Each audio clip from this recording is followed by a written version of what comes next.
ಶ್ರೀ ಗುರುಭ್ಯೋ ನಮಃ. ಹರಿ ಓಂ. ಶಮಯನ್ ಭವ ಸಂತಾಪಂ ರಮಯನ್ ಸಾಧು ಚಾತಕಾನ್ ಕೃಷ್ಣಮೇಘಃ ಕೃಪಾ ದೃಷ್ಟಿ ವೃಷ್ಟ್ಯಾ ಪುಷ್ಣಾತು ಮಾಮಪಿ. ಶ್ರೀಮದಾನಂದ ತೀರ್ಥಾರ್ಯ ಪಾದಪಂಕಜರೇಣವಃ ಪವಿತ್ರಯಂತು ಮಾಂ ನಿತ್ಯಂ ಪಾಪಪಾಟನ ಪಂಡಿತಾಃ. ಅಸ್ಮದ್ಗುರು ಸಮಾರಂಭಾಂ ಟೀಕಾ ಕೃತ್ಪಾದ ಮಧ್ಯಮಾಂ ಶ್ರೀಮದಾಚಾರ್ಯ ಪರ್ಯಂತಾಂ ವಂದೇ ಗುರು ಪರಂಪರಾಂ. ಆಪಾದಮೌಲಿ ಪರ್ಯಂತಂ ಗುರುಣಾಂ ಆಕೃತಿಂ ಸ್ಮರೇತ್ ತೇನ ವಿಘ್ನಾಃ ಪ್ರಣಶ್ಯಂತಿ ಸಿದ್ಧ್ಯಂತಿ ಚ ಮನೋರಥಾಃ. ಜನ್ಮಾದ್ಯಸ್ಯ ಯತೋನ್ಮಯಾದಿತರತಶ್ಚಾರ್ಥೇಷ್ವಭಿಜ್ಞಸ್ವರಾಟ್ ತೇನೇ ಬ್ರಹ್ಮ ಹೃದಯಾದಿ ಕವಯೇ ಮುಹ್ಯಂತಿ ಯಂ ಸೂರಯಃ. ತೇಜೋ ವಾರಿ ಮೃದಾಂ ಯಥಾ ವಿನಿಮಯೋ ಯತ್ರ ತ್ರಿಸರ್ಗೋ ಮೃಷಾ ಧಾಮ್ನಾ ಸ್ವೇನ ಸದಾ ನಿರಸ್ತಕುಹಕಂ ಸತ್ಯಂ ಪರಂ ಧೀಮಹಿ. ಸೃಷ್ಟಿಸ್ಥಿತ್ಯಪ್ಯಯೇಹಾನ್ಯತಿದೃಶಿತಮೋ ಬಂಧಮೋಕ್ಷಾಶ್ಚ ಯಸ್ಮಾತ್ ಅಸ್ಯ ಶ್ರೀ ಬ್ರಹ್ಮರುದ್ರ ಪ್ರಭೃತಿ ಸುರರರದ್ವೀಷ ಶತ್ರುವಾತ್ಮಕಸ್ಯ ವಿಷ್ಣೋರ್ವ್ಯಸ್ತಾಃ ಸಮಸ್ತಾಃ ಸಕಲಗುಣನಿಧಿಃ ಸರ್ವದೋಷೌ ವ್ಯಪೇತಃ ಪೂರ್ಣಾನಂದಾವ್ಯಯೋ ಯೋ ಗುರುರಪಿ ಪರಮಶ್ಚಿಂತಯೇತಂ ಮಹಾಂತಂ. ಶ್ರೀ ಗುರುಭ್ಯೋ ನಮಃ. ಹರಿ ಓಂ. ಸ್ವಸ್ತ್ಯಸ್ತು ಸತಾಂ ಅಶೇಷ ಸನ್ಮಂಗಳಾನಿ ಸಂತು. ನಿನ್ನೆ ದಿವಸ ನಾವು ಶ್ರೀಕೃಷ್ಣನ ಬಾಲಲೀಲೆಗಳನ್ನು ಆರಂಭ ಮಾಡಿಕೊಂಡು ಅವನ ಪ್ರಧಾನವಾದ ಉದ್ದೇಶ ಯಾವುದಿದೆ, ಕಂಸನ ಸಂಹಾರ, ಅಲ್ಲಿಯವರೆಗೆ ದೀರ್ಘವಾಗಿ ನೋಡಿಕೊಂಡಿದ್ದೇವೆ. ಬಾಲಲೀಲೆಗಳಿಂದ ಪರಮಾತ್ಮ ಎಲ್ಲ ನಂದ ಗೋಕುಲದ ವ್ರಜದ ನರನಾರಿಯರಿಗೆ ಬಹಳ ಪ್ರೀತಿಯನ್ನು ಉಂಟು ಮಾಡಿದ್ದಾನೆ. ಅವನಿರೋದೇ ಒಂದು ದೊಡ್ಡ ಸೌಭಾಗ್ಯ ಮತ್ತು ಉತ್ಸವ. ಪ್ರತಿದಿನವೂ ಉತ್ಸವದಂತೆ ನಡೆಸಿದ್ದಾರೆ ಆ ನಂದಗೋಪನ ಎಲ್ಲ ಪರಿವಾರದವರು. ಆಮೇಲೆ ಭಗವಂತ ಒಂದೊಂದು ಕೆಲಸಗಳನ್ನು ಮಾಡ್ತಾ ಮಾಡ್ತಾ ಒಂದೊಂದು ಸಂದೇಶವನ್ನು ಕೊಡ್ತಾ ಇದ್ದಾನೆ ಪರಮಾತ್ಮ ಅಂತ. ಒಂದು ಮಣ್ಣು ತಿನ್ನೋದಾಗಿರ್ಬೋದು, ಒಂದು ನವನೀತ ಚೌರ್ಯ ಆಗಿರ್ಬೋದು, ಅಥವಾ ಗೋಪಿ ಲೋಲ ಅಂತ ಕರೆಸ್ಕೊಳ್ತಾನೆ ಆ ಕೃತಿ ಇರಬಹುದು, ಅಥವಾ ಇನ್ಯಾವುದೇ ಕೆಲಸ ಇರ್ಬೋದು. ಭಗವಂತ ಮಾಡಿದ್ದೆಲ್ಲವೂ ಕೂಡ ಮರ್ತ್ಯ ಶಿಕ್ಷಣವೇ ಹೊರತು ಇನ್ಯಾವುದೂ ಅಲ್ಲ. ಮತ್ತು ಭೂಭಾರದ ಹರಣಕ್ಕಾಗಿ ಮಾಡಿದ್ದೇ ಹೊರತು ಇನ್ಯಾವುದೂ ಅಲ್ಲ. ಹೀಗಾಗಿ ದೈತ್ಯ ಸಂಹಾರ ಭೂಭಾರ ಹರಣಕ್ಕಾಗಿ ಮಾಡಿದ್ದು, ಬಾಕಿ ಎಲ್ಲವೂ ಕೂಡ ಶಿಕ್ಷಣಕ್ಕಾಗಿ ಶಿಕ್ಷಾರ್ಥವಾಗಿ ಮಾಡಿದ್ದು. ಆ ಉದ್ದೇಶವನ್ನು ನಿನ್ನೆ ಹೇಳಿಕೊಟ್ಟಿದ್ದಾಯಿತು. ಅದಾದ ಮೇಲೆ ಮುಂದೆ ಪ್ರಧಾನ ಘಟ್ಟವಾದ ಕಂಸನ ಸಂಹಾರವನ್ನು ಮಾಡ್ತಾನೆ. ಅದಕ್ಕೂ ಒಂದು ಪ್ರಧಾನ ನಂಟಿದೆ. ಆ ನಂಟು ಇವತ್ತು ನಾವು ನೋಡ್ತೀವಿ. ಕಂಸ ಮೊದಲನೇದ್ದು, ಕಂಸನೇ ಸ್ವತಃ ಮಹಾದುಷ್ಟ. ಆ ದುಷ್ಟನಾದ ಕಂಸನನ್ನು ಕೊಂದರೆ ಅವನ ದುಷ್ಟ ಸ್ನೇಹಿತರೆಲ್ಲ ಓಡಿ ಬರ್ತಾರೆ ಮುಂದೆ.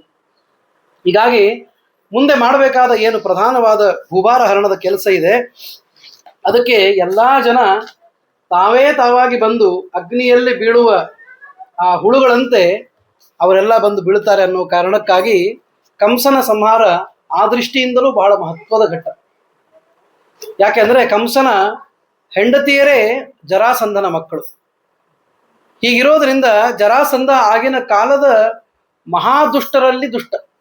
ಎಷ್ಟರ ಮಟ್ಟಿಗೆ ಅಂದರೆ ಮಹಾದುಷ್ಟರು ಎಲ್ಲರೂ ಸೇರಿ ಒಂದು ಕೂಟ ಮಾಡಿ ಅವನನ್ನು ಸೇರಿಕೊಂಡಿದ್ರು. ಅವನನ್ನು ಸೋಲಿಸ್ಲಿಕ್ಕೆ ಯಾರಿಗೂ ಸಾಧ್ಯ ಇಲ್ಲ. ಎಲ್ಲಿವರೆಗೂ ಅಂದರೆ ಧರ್ಮರಾಜ ರಾಜಸೂಯ ಯಾಗ ಮಾಡಬೇಕು ಅಂತಂದಾಗ, ರಾಜಸೂಯ ಅನ್ನೋದೇನರ್ಥ? ರಾಜಾನಂ ಸೂತೆ ಇತಿ ರಾಜಸೂಯ. ರಾಜನನ್ನ ಅರ್ಥಾತ್ ಚಕ್ರವರ್ತಿಯನ್ನ ಹುಟ್ಟು ಹಾಕುವುದಕ್ಕೆ ರಾಜಸೂಯ ಯಾಗ ಅಂತ ಕರೀತಾರೆ. ಇವನು ಚಕ್ರವರ್ತಿ ಅಂತ ಹೇಳಿ ಒಬ್ಬನನ್ನ ಅಭಿಷಿಕ್ತರನ್ನಾಗಿ ಮಾಡಬೇಕು ಅಂತಂದ್ರೆ ಅದಕ್ಕೆ ರಾಜಸೂಯ ಯಾಗ ಮಾಡೋದು ಅಂತ ಕರೀತಾರೆ. ಅಂತಹದ್ದನ್ನು ಮಾಡಬೇಕಾದ್ರೆ ಪ್ರಧಾನವಾದ ಹರ್ಡಲ್ ಇರೋದೇ ಯಾವುದು ಅಂದ್ರೆ ಜರಾಸಂಧ. ಯಾಕೆಂದ್ರೆ ಉಳಿದ ಎಲ್ಲ ರಾಜರು ಕೂಡ ಶರಣಾಗತಿಯನ್ನ ತೋರಿಸಿದರೂ ಕೂಡ ಜರಾಸಂಧನನ್ನ ಗೆಲ್ಲೋದು ಬಹಳ ಬಹಳ ದುಸ್ತರವಾದದ್ದು ಅಂತ ಆಗಿನ ಕಾಲಕ್ಕೆ ಪ್ರಸಿದ್ಧ ಇತ್ತು. ಅಷ್ಟು ದುಷ್ಟ ಅವನು. ಮಾಗಧ ಅಂತ ಅವನು ಕರೀತಾರೆ. ಮಗಧ ದೇಶದ ಪಾಟಲಿಪುತ್ರದಲ್ಲಿ ಇದ್ದವನು. ಅವನು ಅಷ್ಟು ಪರಾಕ್ರಮಿಯೂ ಆಗಿದ್ದ, ರಿಸೋರ್ಸ್ಫುಲ್ ಆಗಿದ್ದ. ರಿಸೋರ್ಸ್ಫುಲ್ ಆಗಿದ್ರೂ ಜನ ಎದುರು ಹಾಕೊಳ್ಳೋದಿಲ್ಲ. ನಾವೆಲ್ಲ ನೋಡಿ ಯಾಕೆಂದ್ರೆ ಅವ್ರ ಹತ್ರ ದುಡ್ಡಿದೆ, ನಾಳೆ ಉಪಯೋಗಕ್ಕೆ ಬರ್ತದೆ, ಅಥವಾ ಶಕ್ತಿ ಇದೆ, ಮತ್ತೊಂದಕ್ಕೆ ಉಪಯೋಗಕ್ಕೆ ಆಗ್ತದೆ. ಹಾಗೆ ಮಗಧ ದೇಶದ ಈ ಜರಾಸಂಧನಿಗೆ ಬಹಳ ಬಹಳ ಬೆಂಬಲ ಇತ್ತು. ಎಲ್ಲ ರಾಕ್ಷಸರ, ದೈತ್ಯರ, ದುಷ್ಟರ ಬೆಂಬಲ ಇತ್ತು. ದೊಡ್ಡ ಕೂಟವೇ ರಚನೆ ಮಾಡಿಕೊಂಡಿದ್ದ. ಅಷ್ಟೇ ಅಲ್ಲದೆ ಸೈನ್ಯದಲ್ಲೂ ಕೂಡ ಡಿಫೆನ್ಸ್ ಒಳಗೂ ಬಹಳ ದೊಡ್ಡದಾದ ಸೈನ್ಯ ಇತ್ತು. ಮನ ಹೇಳಿದ ಪಾಂಡವರದು ಸ್ವಲ್ಪ, ಕೌರವರದು ಬಹಳ, ಎರಡೂ ಸೇರಿದ್ರೆ 18 ಅಕ್ಷೋಹಿಣಿ ಅಂತಂತಾರೆ. ಅದನ್ನು ಮೀರಿಸಿದ 23 ಅಕ್ಷೋಹಿಣಿ ಸೈನ್ಯ ಕೇವಲ ಈ ಜರಾಸಂಧನಿಗಿತ್ತು. ಅಷ್ಟೇ ಅಲ್ಲ, ಈ ಜರಾಸಂಧ ಏನಿದ್ದಾನಲ್ಲ, ಇವನಿಗೆ ಹೊರದೇಶದ ಕಾಂಟ್ಯಾಕ್ಟು ಇತ್ತು. ಹೆಂಗ್ ನಮ್ಮಲ್ಲೇ ಇದ್ದು ಹೊರದೇಶದೊಳಗೆ ಹೋಗಿ ಅನ್ಯಾಯ ಮಾಡ್ತಾರೆ ನಮ್ಮ ದೇಶಕ್ಕೆ ಅಂತ ದುಷ್ಟರು ಇದ್ದಾರಲ್ಲ, ಇವರ ಜರಾಸಂಧನ ವಂಶದವರೇ. ಅವನು ಹೊರದೇಶದಲ್ಲಿ ಯಾರ್ಯಾರ ಜೊತೆ ಕಾಂಟ್ಯಾಕ್ಟ್ ಇಟ್ಕೊಂಡಿದ್ದ ಅಂತ ಮುಂದೆ ಬರ್ತದ.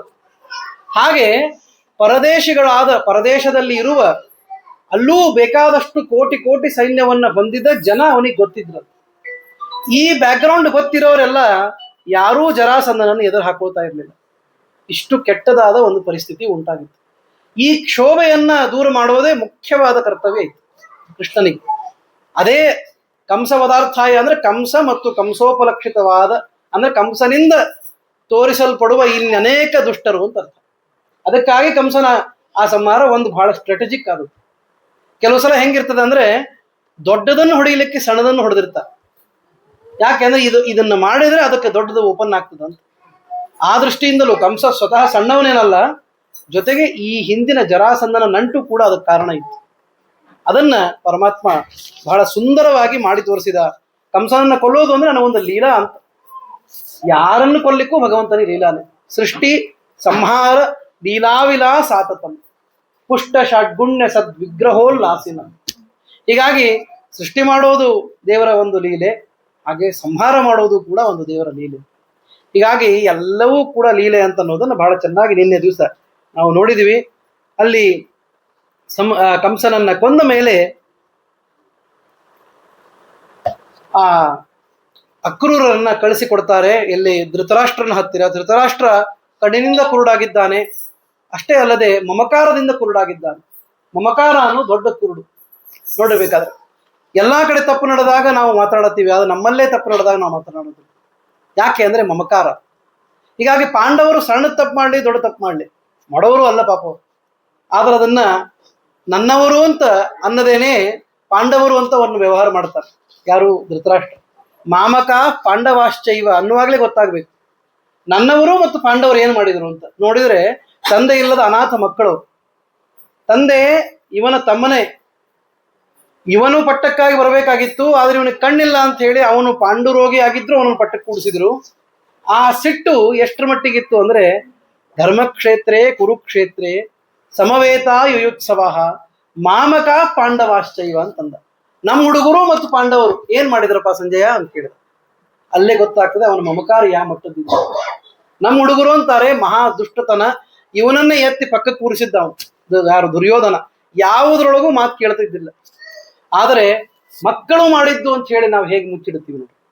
ಅದು ಇಲ್ಲಿ ನಡೆದಿದ್ದಲ್ಲ, ಅದು ಎಲ್ಲಾ ಕಾಲಕ್ಕೂ ನಡೆದಿದ್ದೆ. ಅದಕ್ಕೆ ಧೃತರಾಷ್ಟ್ರ ಅನ್ನೋದು ಒಂದು ಕ್ಲಾಸಿಕ್ ಎಕ್ಸಾಂಪಲ್. ಹೀಗಾಗಿ ಮಾಮಕಾಹ ಪಾಂಡವಾಹ ಅಂತಂದ. ಅಂತಹದ್ದನ್ನ ಜಗತ್ತಿಗೆ ತೋರ್ಪಡಿಸ್ಬೇಕಾಗಿತ್ತು. ಅದೇನಾದರೂ ವ್ಯತ್ಯಾಸ ಆಗಿದೆಯಾ? ಇಲ್ಲ, ಧೃತರಾಷ್ಟ್ರ ಬಹಳ ಒಳ್ಳೆಯವನು, ಹಾಗೇನಿರ್ಲಿಲ್ಲ ಅಂತ ಜನ ನಾಳೆ ಮಾತನಾಡಿಕೊಂಡಾರು. ಅದಕ್ಕಾಗಿ ಅದನ್ನ ಗಟ್ಟಿಯಾಗಿ ಒಂದು ಕಡೆ ರೆಕಾರ್ಡ್ ಮಾಡಬೇಕಾಗಿತ್ತು. ಅದಕ್ಕಾಗಿ ಅಕ್ರೂರನ್ನು ಕಳಿಸ್ಕೊಟ್ಟ. ಹೋಗಿ ನೋಡ್ಕೊಂಡು ಬಾ ಪಾಂಡವರ ವಿಷಯದಲ್ಲಿ ಹೇಗೆ ನಡ್ಕೋತಾ ಇದ್ದಾನೆ ಈ ಧೃತರಾಷ್ಟ್ರ ಅಂತಂದಾಗ ಅವನು ಹೇಳಿದ್ನಲ್ಲ ನಿನ್ನೆ, ನಾನು ಮಾಡಬೇಕು, ಏನ್ ಮಾಡ್ಬೇಕು ಗೊತ್ತಿಲ್ಲಪ್ಪ, ನಮ್ಮ ಹುಡುಗರು ಮತ್ತೆ ಮಕ್ಕಳು ಹೇಳ್ದಂಗೆ ನಡಿಬೇಕು ಒಂದು ಸಮಯ ಆದಮೇಲೆ ಅಂತ ಹೇಳಿ ಏನು ಸಾಮಾನ್ಯತಃ ಜನ ಮಾತಾಡ್ತಾರೋ ಆ ಲೋಕಾಭಿರಾಮವಾದ ಮಾತುಗಳನ್ನು ಹೇಳಿ ಪಾರಾಗಿಬಿಟ್ಟ. ನಿಜವಾಗಿ ಪಾರಾಗ್ಲಿಲ್ಲ. ಅವನು ಆ ಪಾಶದೊಳಗೆ ಬಿದ್ದ. ಒಳ್ಳೆಯ ಮಾತುಗಳನ್ನ ಆಡಿದ್ರೆ ಯಥೋ ಧರ್ಮಸ್ ತಥೋ ಜಯ, ಕೃಷ್ಣ ಇದ್ದಲ್ಲೇ ಜಯ ಆಗ್ತದೆ ಬಿಡು ಅಂತ ಅಂದ್ಬಿಟ್ಟಿದ್ದ ಆದ್ರೆ ಅಲ್ಲಿ ಮುಗಿದೋಗ್ಬಿಡ್ತು. ಆದ್ರೆ ಆ ಮಾತು ಗಾಂಧಾರಿ ಆಡಬಲ್ಲರೆ ಹೊರತು ಧೃತರಾಷ್ಟ್ರ ಆಡ್ಲಿಕ್ಕೆ ಶಕ್ಯ ಇಲ್ಲ. ಆದ್ದರಿಂದ ಆ ದುಷ್ಟತನ ಅನ್ನೋದು ಇನ್ನೂ ಎತ್ತರದಲ್ಲಿ ಕಾಣಿಸ್ತು ಅಂತ ಅನ್ನುವ ಮಾತನ್ನ ನಿನ್ನೆ ದಿವಸ ನಾವು ನೋಡಿದ್ವಿ. ಆಮೇಲೆ ಮುಂದೆ ಕಂಸ ಸತ್ತ ಮೇಲೆ ಇವನು ಅಲ್ಲೇ ಮಥುರಾ ಪಟ್ಟಣದಲ್ಲೇ ಸ್ವಲ್ಪ ದಿವಸ ಇದ್ದ. ಯಾರು? ಶ್ರೀಕೃಷ್ಣ ಪರಮಾತ್ಮ. ಯಾಕೆ ಅಂದ್ರೆ ಮುಂದೆ ಏನು ವ್ಯವಸ್ಥೆ ಆಗ್ಬೇಕಾಗಿತ್ತು. ವ್ಯವಸ್ಥೆ ಅಂದ್ರೆ ಏನು? ಮುಖ್ಯವಾಗಿ ಆ ಕಂಸನ ಹೆಂಡತಿಯರಿಗೆಲ್ಲ ಸಮಾಧಾನ ಮಾಡಿ ಈ ಕೃಷ್ಣನ ಇದು ನೋಡ್ರಿ ಏನು ಅವನ ವಿಚಾರ ಹೆಂಗಿತ್ತು ಅಂತಂದ್ರೆ, ಕಂಸನನ್ನ ಕೊಂದದ್ದು ಹೌದು, ಕೊಂದ ಮೇಲೆ ಇನ್ನು ಕೊಂದವ್ರ ಮನೆಯೊಳಗೆ ಏನು ಸಾಂತ್ವನ ಹೇಳೋದಿರ್ತು, ಕೊಂದವನೇ ನಾನು, ಹಾಗೆ ಮಾಡ್ಲಿಲ್ಲ. ಮಥುರಾ ಪಟ್ಟಣದಲ್ಲೇ ನಿಂತ, ಕೊಂದ ತಕ್ಷಣ ಮುಗಿದ ಕೆಲಸ ಅಂತ ಮನೆಗೆ ಹೊರಡಲಿಲ್ಲ. ಮಥುರಾ ಪಟ್ಟಣದಲ್ಲೇ ನಿಂತು ಅವನ ಹೆಂಡತಿಯರಿಗೂ ಅವನ ಮಕ್ಕಳಿಗೂ ಸಾಂತ್ವನ ಮಾಡಿ ಅವರಿಂದ ಅವನ ಸಂಸ್ಕಾರ ಮಾಡಿಸಿದ್ನು. ಕಂಸನ ಸಂಸ್ಕಾರ ಮಾಡಿಸಿದ. ಯಾಕೆಂದ್ರೆ ಮಕ್ಕಳ ಕರ್ತವ್ಯ ಅನ್ನೋದು ಅಲ್ಲಿವರೆಗೂ ಇರ್ತದೆ, ಅದನ್ನು ತೋರಿಸ್ಬೇಕಾಗಿತ್ತು ಕೃಷ್ಣನಿಗೆ. ಹೀಗಾಗಿ ತಾನೇ ಎದುರು ನಿಂತು ಅದನ್ನ ಮುಗಿಸಿ ಆಮೇಲೆ ಅಲ್ಲಿರುವ ಜನರಿಗೆಲ್ಲ ಅಭಯವನ್ನು ಕೊಟ್ಟು ಆ ಉಗ್ರಸೇನನನ್ನ ತಂದು ಕೂರಿಸಿದ್ದ. ತಂದೆ ತಾಯಿ ಇಬ್ಬರು ಜೈಲಿನೊಳಗಿದ್ರು. ಕಂಸನ ತಂದೆ ತಾಯಿ ಇಬ್ಬರು ಜೈಲು, ಅದು ನಿಜವಾಗಿಯೂ ಜೈಲೇ, ಅದು ಹೊರಗಿದ್ರು ಅಷ್ಟೇ. ಅವರು ಧೃತರಾಷ್ಟ್ರ ಏನಾರು ಜೈಲಿನೊಳಗಿಲ್ಲೇನು ಅಂದ್ರೆ ನಿಜವಾಗಿ ಅವನು ಜೈಲಿನೊಳಗಿದ್ದವನು. ಇವ್ರಿಗೆ ಕಾಣಿಸೋ ಜೈಲು, ಅವ್ರಿಗೆ ಕಾಣಿಸದೇ ಇರೋ ಜೈಲು ಅಂತ ಅಷ್ಟೇ ಅನ್ಬೇಕು. ಯಾಕೆಂದ್ರೆ ಧೃತರಾಷ್ಟ್ರ ಆಡಿದ ಮಾತನ್ನು ನೋಡಿದ್ರೆ ಗೊತ್ತಾಗ್ತದೆ ಅವನು ಯಾವುದೋ ಬಂಧನದಲ್ಲಿ ಸಿಗಾಕೊಂಡಿದ್ದಾನೆ. ಇವರು ಬಂಧನದೊಳಗಿದ್ರು ಬಂಧನದಲ್ಲಿ ಇರಲಿಲ್ಲ. ಯಾಕೆಂದ್ರೆ ಉಗ್ರಸೇನ ಬಹಳ ಸಾತ್ವಿಕನಾದ, ಮಥುರಾಧೀಶ ಆಗ್ಲಿಕ್ಕೆ ಯೋಗ್ಯನಾದವನು, ಅಲ್ಲೇ ಕೂತವನು ಕೂಡ ಅವನು. ಹೀಗಾಗಿ ಮತ್ತೆ ಮಥುರಾ ಪಟ್ಟಣದೊಳಗೆ ಅವನನ್ನೇ ತಂದು ಕೂಡಿಸಿ ಎಲ್ಲರಿಗೂ ಅಭಯವನ್ನು ಕೊಟ್ಟು ಕೃಷ್ಣ ಹೊರಡಬೇಕು ಅಂತ ಮಾಡಿದ್ದ. ಅಷ್ಟರೊಳಗಡೆ ಊರಿನೊಳಗೆ ಮತ್ತೆ ಗೊತ್ತಾಗ್ಲಿ ಎಲ್ಲರಿಗೂ ಅಂತ ಹೇಳಿ ಉದ್ಧವನನ್ನ ಕಳಿಸ್ಕೊಟ್ಟಿದ್ದ. ಉದ್ಧವನನ್ನ ಎಲ್ಲಿ ಗೋಕುಲಕ್ಕೆ ಕಳಿಸಿಕೊಟ್ಟಿದ್ದ. ಬಂದ ತಕ್ಷಣ ಎಲ್ಲಾರು ಸಿಟ್ಟು ಮಾಡಿದ್ರಂತ ಉದ್ಧವನಿಗೆ. ಅವನಂದ ಬರದೇ ಇದ್ದವ ಕೃಷ್ಣ, ಬೈಯೋದು ನನಗೆ, ಇದ್ಯಾಕೆ ಅಂತ ಕೇಳಿದ್ರು. ಯಾಕೆ ಅಂದ್ರೆ ಕೃಷ್ಣ ಇಲ್ಲದೆ ಬಂದರೆ ಯಾರಿಗೂ ನಾವು ಬೈಯದೇ ಬಿಡುವುದಿಲ್ಲ. ಎಂಥ ಸಂದೇಶ ಇರಬೇಕು ಅಂತ. ನನ್ನ ಹತ್ತಿರ ಬರಬೇಡ ಅಂತಾರೆ ಗೋಪಿಕಾಸ್ತ್ರೀಯರು. ನಮ್ಮ ಹತ್ತಿರ ಬಂದು ಮಾತನಾಡಬೇಡ, ಕೃಷ್ಣನ್ನ ಕರ್ಕೊಂಡು ಬರ್ಬೇಕಾಗಿತ್ತು. ಅಕ್ರೂರ ಕರ್ಕೊಂಡು ಹೋದ, ಅವನು ಕರ್ಕೊಂಡ್ ಬರ್ಬೇಕಾಗಿತ್ತು. ಇಲ್ಲ ನೀನಾದ್ರೂ ಬರ್ಬೇಕಾಗಿತ್ತು. ಕೃಷ್ಣ ನಿಲ್ಲದೆ ಖಾಲಿ ಕೈಯಲ್ಲಿ ಬಂದ ನಿನ್ನನ್ನು ನಾವು ಒಳಗೆ ಸೇರಿಸೋದಿಲ್ಲ ಅಂತ. ಅಷ್ಟೇ ಅಲ್ಲ, ಅವನು ಬರುವಾಗ ಒಂದು ಪಕ್ಕದೊಳಗೆ ಒಂದು ಭ್ರಮರ ಬಂದಿತ್ತು, ಒಂದು ದುಂಬಿ, ಅದಕ್ಕೂ ಬೈಲಿಕ್ಕೆ ಶುರು ಮಾಡಿದ್ರಂತೆ. ನೋಡು, ಕೃಷ್ಣ ಒಬ್ಬನೇ ಜಾರನಲ್ಲ, ಕೃಷ್ಣ ಒಬ್ಬನೇ ನಮಗೆ ಮೋಸ ಮಾಡಿಲ್ಲ, ನೀನೂ ಮೋಸ ಮಾಡ್ತಾ ಇದ್ದಿ ಅಂತ ಹೇಳಿ ಆ ಉದ್ಧವನಿಗೂ ಬೈದ್ರಂತೆ, ಆ ಭ್ರಮರಕ್ಕೂ ಬೈದ್ರಂತೆ. ಧೂರ್ತ ನೀನು, ಕೃಷ್ಣನೂ ಧೂರ್ತ, ನಮ್ಮನ್ನೆಲ್ಲ ಬಿಟ್ಟು ನಡು ನೀರಿನೊಳಗೆ ಓಡಿ ಹೋದ ಅಂತವ್ರು ನೀವು ಅಂತ ಹೇಳಿ ನಿಂದಾಸ್ತುತಿ ಅಂತ ಮಾಡ್ತಾರ. ದಾಸರೆಲ್ಲ ನಿಂದಾಸ್ತುತಿ, ನೀನ್ ಯಾಕೋ, ನಿನ್ನ ಹಂಗೆ ಯಾಕೋ ಅಂತ ಪರಮಾತ್ಮನಿಗೆ ಅಂತೆಲ್ಲ ಅಂತಾರ. ಆಮೇಲೆ ನಿನ್ನ ದರ್ಶನಕ್ಕೆ ಬಂದಿಲ್ಲವೋ ದೇವ, ನಿನ್ನ ಭಕುತರ ನೋಡ ಬಂದೆ ಅಂತ. ಹೀಗೆ ನಿಂದಾರೂಪದಲ್ಲಿರುವ ಪ್ರೀತಿ, ಎಷ್ಟು ಪ್ರೀತಿ ಅಂತಂದ್ರೆ ನಿಂದೆಗೆ ಅದು ಪರಿವರ್ತನೆ ಆಗ್ತದೆ. ಹೆಚ್ಚು ಪ್ರೀತಿ ಇದ್ದವ್ರ ಮೇಲೆ ಸಿಟ್ಟು ಬರೋದು ಸ್ವಾಭಾವಿಕ. ಹಾಗೆ ಆಯ್ತು, ಬಂದ ದಾರಿಯೊಳಗೆ ಬಂದ ಭ್ರಮರಕ್ಕೂ ಬೈತಾರೆ ಅಂತಂದ್ರೆ ಎಷ್ಟು ಅವರ ಪ್ರೀತಿ ಹೆಚ್ಚಾಗಿರ್ಬೇಕು. ನಂದಗೋಪನು ಅವನ ಮನೆಯವರೂ ಕೂಡ ದುಃಖಿಸ್ತಾ ಇದ್ದಾರೆ. ಕೃಷ್ಣ ಮಥುರಾದಲ್ಲೇ ಉಳಿದು ಬಿಟ್ರೆ ಏನ್ ಮಾಡೋದು? ಆ ಹೆಣ್ಮಕ್ಳು ಅಂತಾರಂತ, ಅಲ್ಲ ಚೆನ್ನಾಗಿ ನಾಗರಿಕರಾದ ಹೆಣ್ಮಕ್ಳು ನೋಡಿದ ಮೇಲೆ ನಾವು ಗ್ರಾಮೀಣರು ನಮ್ಮನ್ನು ಮರ್ತಿರ್ಬೇಕು ಕೃಷ್ಣ ಅಂತ. ಎಲ್ಲೋ ಊರಿನೊಳಗೆ ಇರ್ತಾರ ಪಾಪ, ಅಲ್ಲಿ ಹುಡುಗರಿಗೆ ಅವರು ಬೆನ್ನು ಹತ್ತಿರ್ತಾರೆ. ಊರಿಗೆ ಬಂದ್ಮೇಲೆ ಬೆಂಗಳೂರಿಗೆ ಬಂದ್ರು ಹುಡುಗರು ಅಂತ ಅಂದ ತಕ್ಷಣ ಇಲ್ಲಿ ಮಾಡರ್ನ್ ಇರುವಂತ ಹುಡುಗಿಯರಿಗೆ ಬೆನ್ನು ಹತ್ತಾರೆ. ಆವಾಗ ಸ್ವಾಭಾವಿಕವಾಗಿ ಊರಿನ ಇಲ್ಲಿ ಮಂದಿ ಹುಡುಗಿಯರು ಏನಂತಾರೆ, ಅವ ಬೆಂಗಳೂರು ಹುಡುಗಿಯರು ನೋಡ್ಕೊಂಡು ಬಂದಾನಪ್ಪ, ನಮ್ಮನ್ನ ಯಾಕೆ ನೋಡ್ತಾನೆ? ಅದೇ ಮಾತು ಈಗಲ್ಲ, ಆವಾಗ ಆಡಿದ್ದು. ಮಥುರಾ ಪಟ್ಟಣ ದೊಡ್ಡದು, ಇವ್ರು ನಂದ ಗೋಕುಲ ಏನು ಪಾಪ, ಇವರ ದನ ಕಾಯುವ ಮಕ್ಕಳು, ಅದು ಸಾಮಾನ್ಯ ಅಂತ. ಅಂತಹ ಗ್ರಾಮೀಣರಾದ ನಮ್ಮನ್ನ ಸ್ವಾಭಾವಿಕವಾಗಿ ಕೃಷ್ಣ ಮರೆತಿರ್ಬೇಕು. ಹಿಂಗೆ 1, 2, 3, 4 ಅಂತ ಒಂದೊಂದು ಪಾಯಿಂಟ್ಸ್ ಹಾಕ್ತಾರ. ಈ ಎಲ್ಲ ಕಾರಣಕ್ಕೂ ಕೃಷ್ಣ ಮರೆತಿರ್ಲಿಕ್ಕೆ ಸಾಕು. ಆದ್ದರಿಂದ ಉದ್ಧವ ನೀನು ಹೋಗು, ಭ್ರಮರ ನೀನು ಹೋಗು ಅಂತ ಹೇಳಿ ಸುಂದರವಾದ ಗೀತೆಯನ್ನ ವೇದವ್ಯಾಸ ರಚನೆ ಮಾಡ್ತಾರೆ. ಎಂಥ ಅದ್ಭುತವಾದದ್ದು ಅಂತ ಅನಿಸ್ತಾ. ಇದು ವೇದವ್ಯಾಸರಿಗೆ ಶಕ್ತಿ ಇರುವುದು. ಆದಿ ಕವಿಗಳು ಅಂದ್ರೆ ಇವರೇ. ವ್ಯಾಸೋಚ್ಚಿಷ್ಟಂ ಜಗತ್ ಸರ್ವಂ ಅಂತಂತಾರೆ. ಎಲ್ಲವೂ ವೇದವ್ಯಾಸರ ವಾಣಿನೇ. ಅಷ್ಟು ಸುಂದರವಾಗಿ ಅದನ್ನು ನಿರೂಪಣೆ ಮಾಡ್ತಾರೆ. ಆಮೇಲೆ ಆ ಉದ್ಧವ ಅವರಿಗೆಲ್ಲ ಸಾಂತ್ವನ ಮಾಡ್ತಾನೆ. ಸಾಂತ್ವನ ಮಾಡಿ ಉದ್ಧವ ಅವರಿಗೆ ನಮಸ್ಕಾರ ಮಾಡಿಬಿಡ್ತಾನೆ. ಅವನಂತಾನೆ, ಇಷ್ಟು ದಿವಸ ಕೃಷ್ಣನ ತಮ್ಮನಾಗಿದ್ರು ನನಗೆ ಇಷ್ಟು ಪ್ರೀತಿ ಬಂದಿಲ್ಲ ಅವ್ರ ಬಗ್ಗೆ. ನೀವೆಲ್ಲ ಏನ್ ಸೌಭಾಗ್ಯವಂತರಿದ್ದೀರಿ. ಕೃಷ್ಣನಿಲ್ಲದೆ ಒಂದು ಕ್ಷಣ ಇರ್ಲಿಕ್ಕೆ ಆಗೋದಿಲ್ಲ ನಿಮಗಂತ ಅನಿಸಿದೆ ಅಂತಂದ್ರೆ ನೀವೇ ನಿಜವಾದ ಸೌಭಾಗ್ಯವಂತರು. ಅದಂತಾರಲ್ಲ, ಬೇರೆ ಯಾವುದೂ ಸೌಭಾಗ್ಯ ಇಲ್ಲ. ಕೃಷ್ಣನ ನಾಮಸ್ಮರಣೆ ಇರೋದೇ ಸೌಭಾಗ್ಯ. ವಿಪದ ಸಂತು ನ ಶಶ್ವತ ತತ್ರ ತತ್ರ ಜಗತ್ಪತೆ ಭವತೋ ದರ್ಶನಂ ಮೆಚ್ಚಾದ ಪುನರ್ಭವ ದರ್ಶನಂ. ನೀ ಯಾವಾಗಲೂ ಬರ್ತೀಯಲ್ಲ ಕೃಷ್ಣ, ಬೇಕಾದ ಕಷ್ಟ ಇರಲಿ, ನೀ ಬರ್ತೀಯಲ್ಲ ಅದು ಸಾಕು ನನಗಂತ. ಇದು ನಿಜವಾದ ಭಕ್ತಿ ಅಂತ. ಹೀಗಾಗಿ ನನಗೇನಾದರೂ ದೇವರ ಸ್ಮರಣೆ ಮತ್ತೆ ಮತ್ತೆ ಆಗುವುದು, ಗುರುಗಳ ಸ್ಮರಣೆ ಮತ್ತೆ ಮತ್ತೆ ಆಗುವುದು ಅಂತ ಆದರೆ ಯಾವ ಕಷ್ಟವನ್ನು ನಾನು ಸಹಿಸಬಲ್ಲೆ ಅನ್ನುವ ಸ್ವಭಾವ ಅದಲ್ಲ, ಇದು ಬಹಳ ದೊಡ್ಡದು ಅಂತ ಹೇಳಿ ಅವರಿಗೆ ಎರಡೂ ಕೈ ಮೇಲ್ ಮಾಡಿ ನಮಸ್ಕಾರ ಮಾಡಿಬಿಡ್ತಾರೆ. ಯಾರು? ಉದ್ಧವ.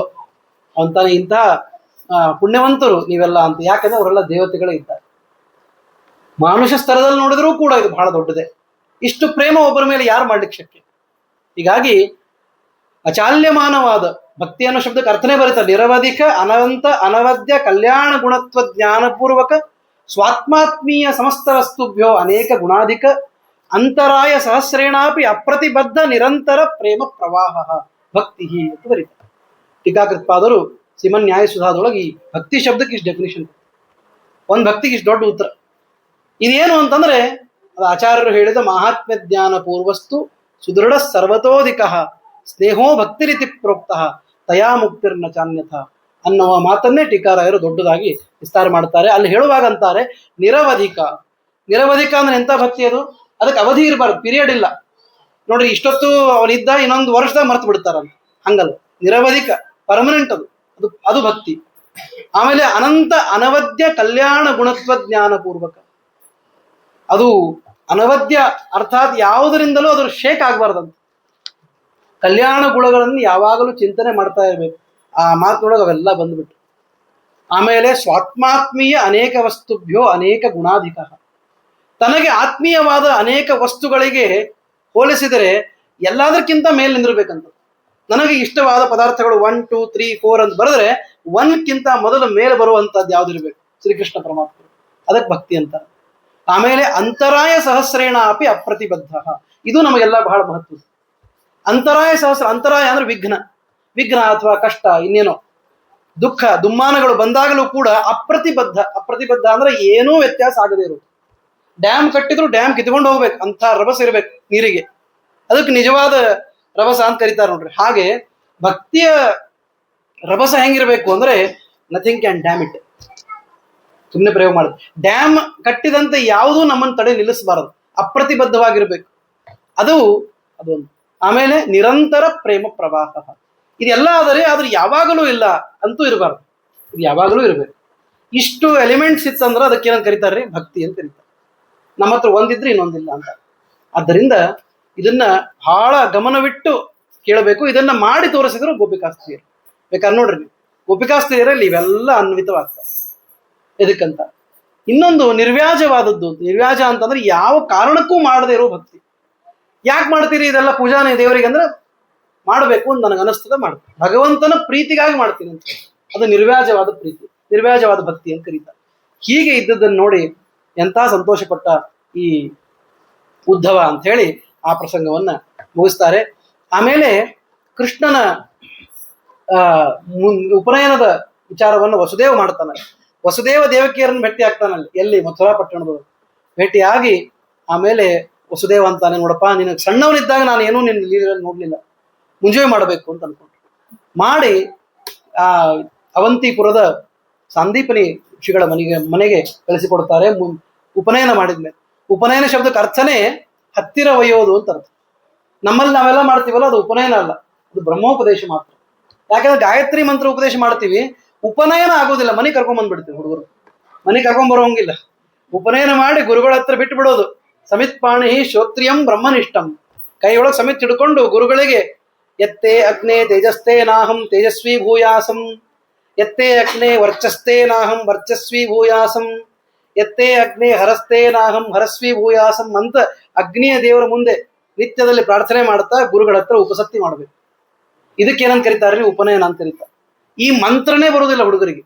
ಇದು ನಿಜವಾಗಿಯೂ ನಿತ್ಯದಲ್ಲಿ ಅಗ್ನಿಕಾರ್ಯದಲ್ಲಿ ಈ ಮಂತ್ರ ಬರ್ತದೆ. ಇದೆಲ್ಲ ಅನ್ನೋದ್ರಿಂದ ಮನಸ್ಸಿನೊಳಗೆ, ಮುಖದೊಳಗೆ ಒಂದು ವಿಶಿಷ್ಟವಾದ ಕಾಂತಿ, ತೇಜಸ್ಸು ಬರ್ತದೆ.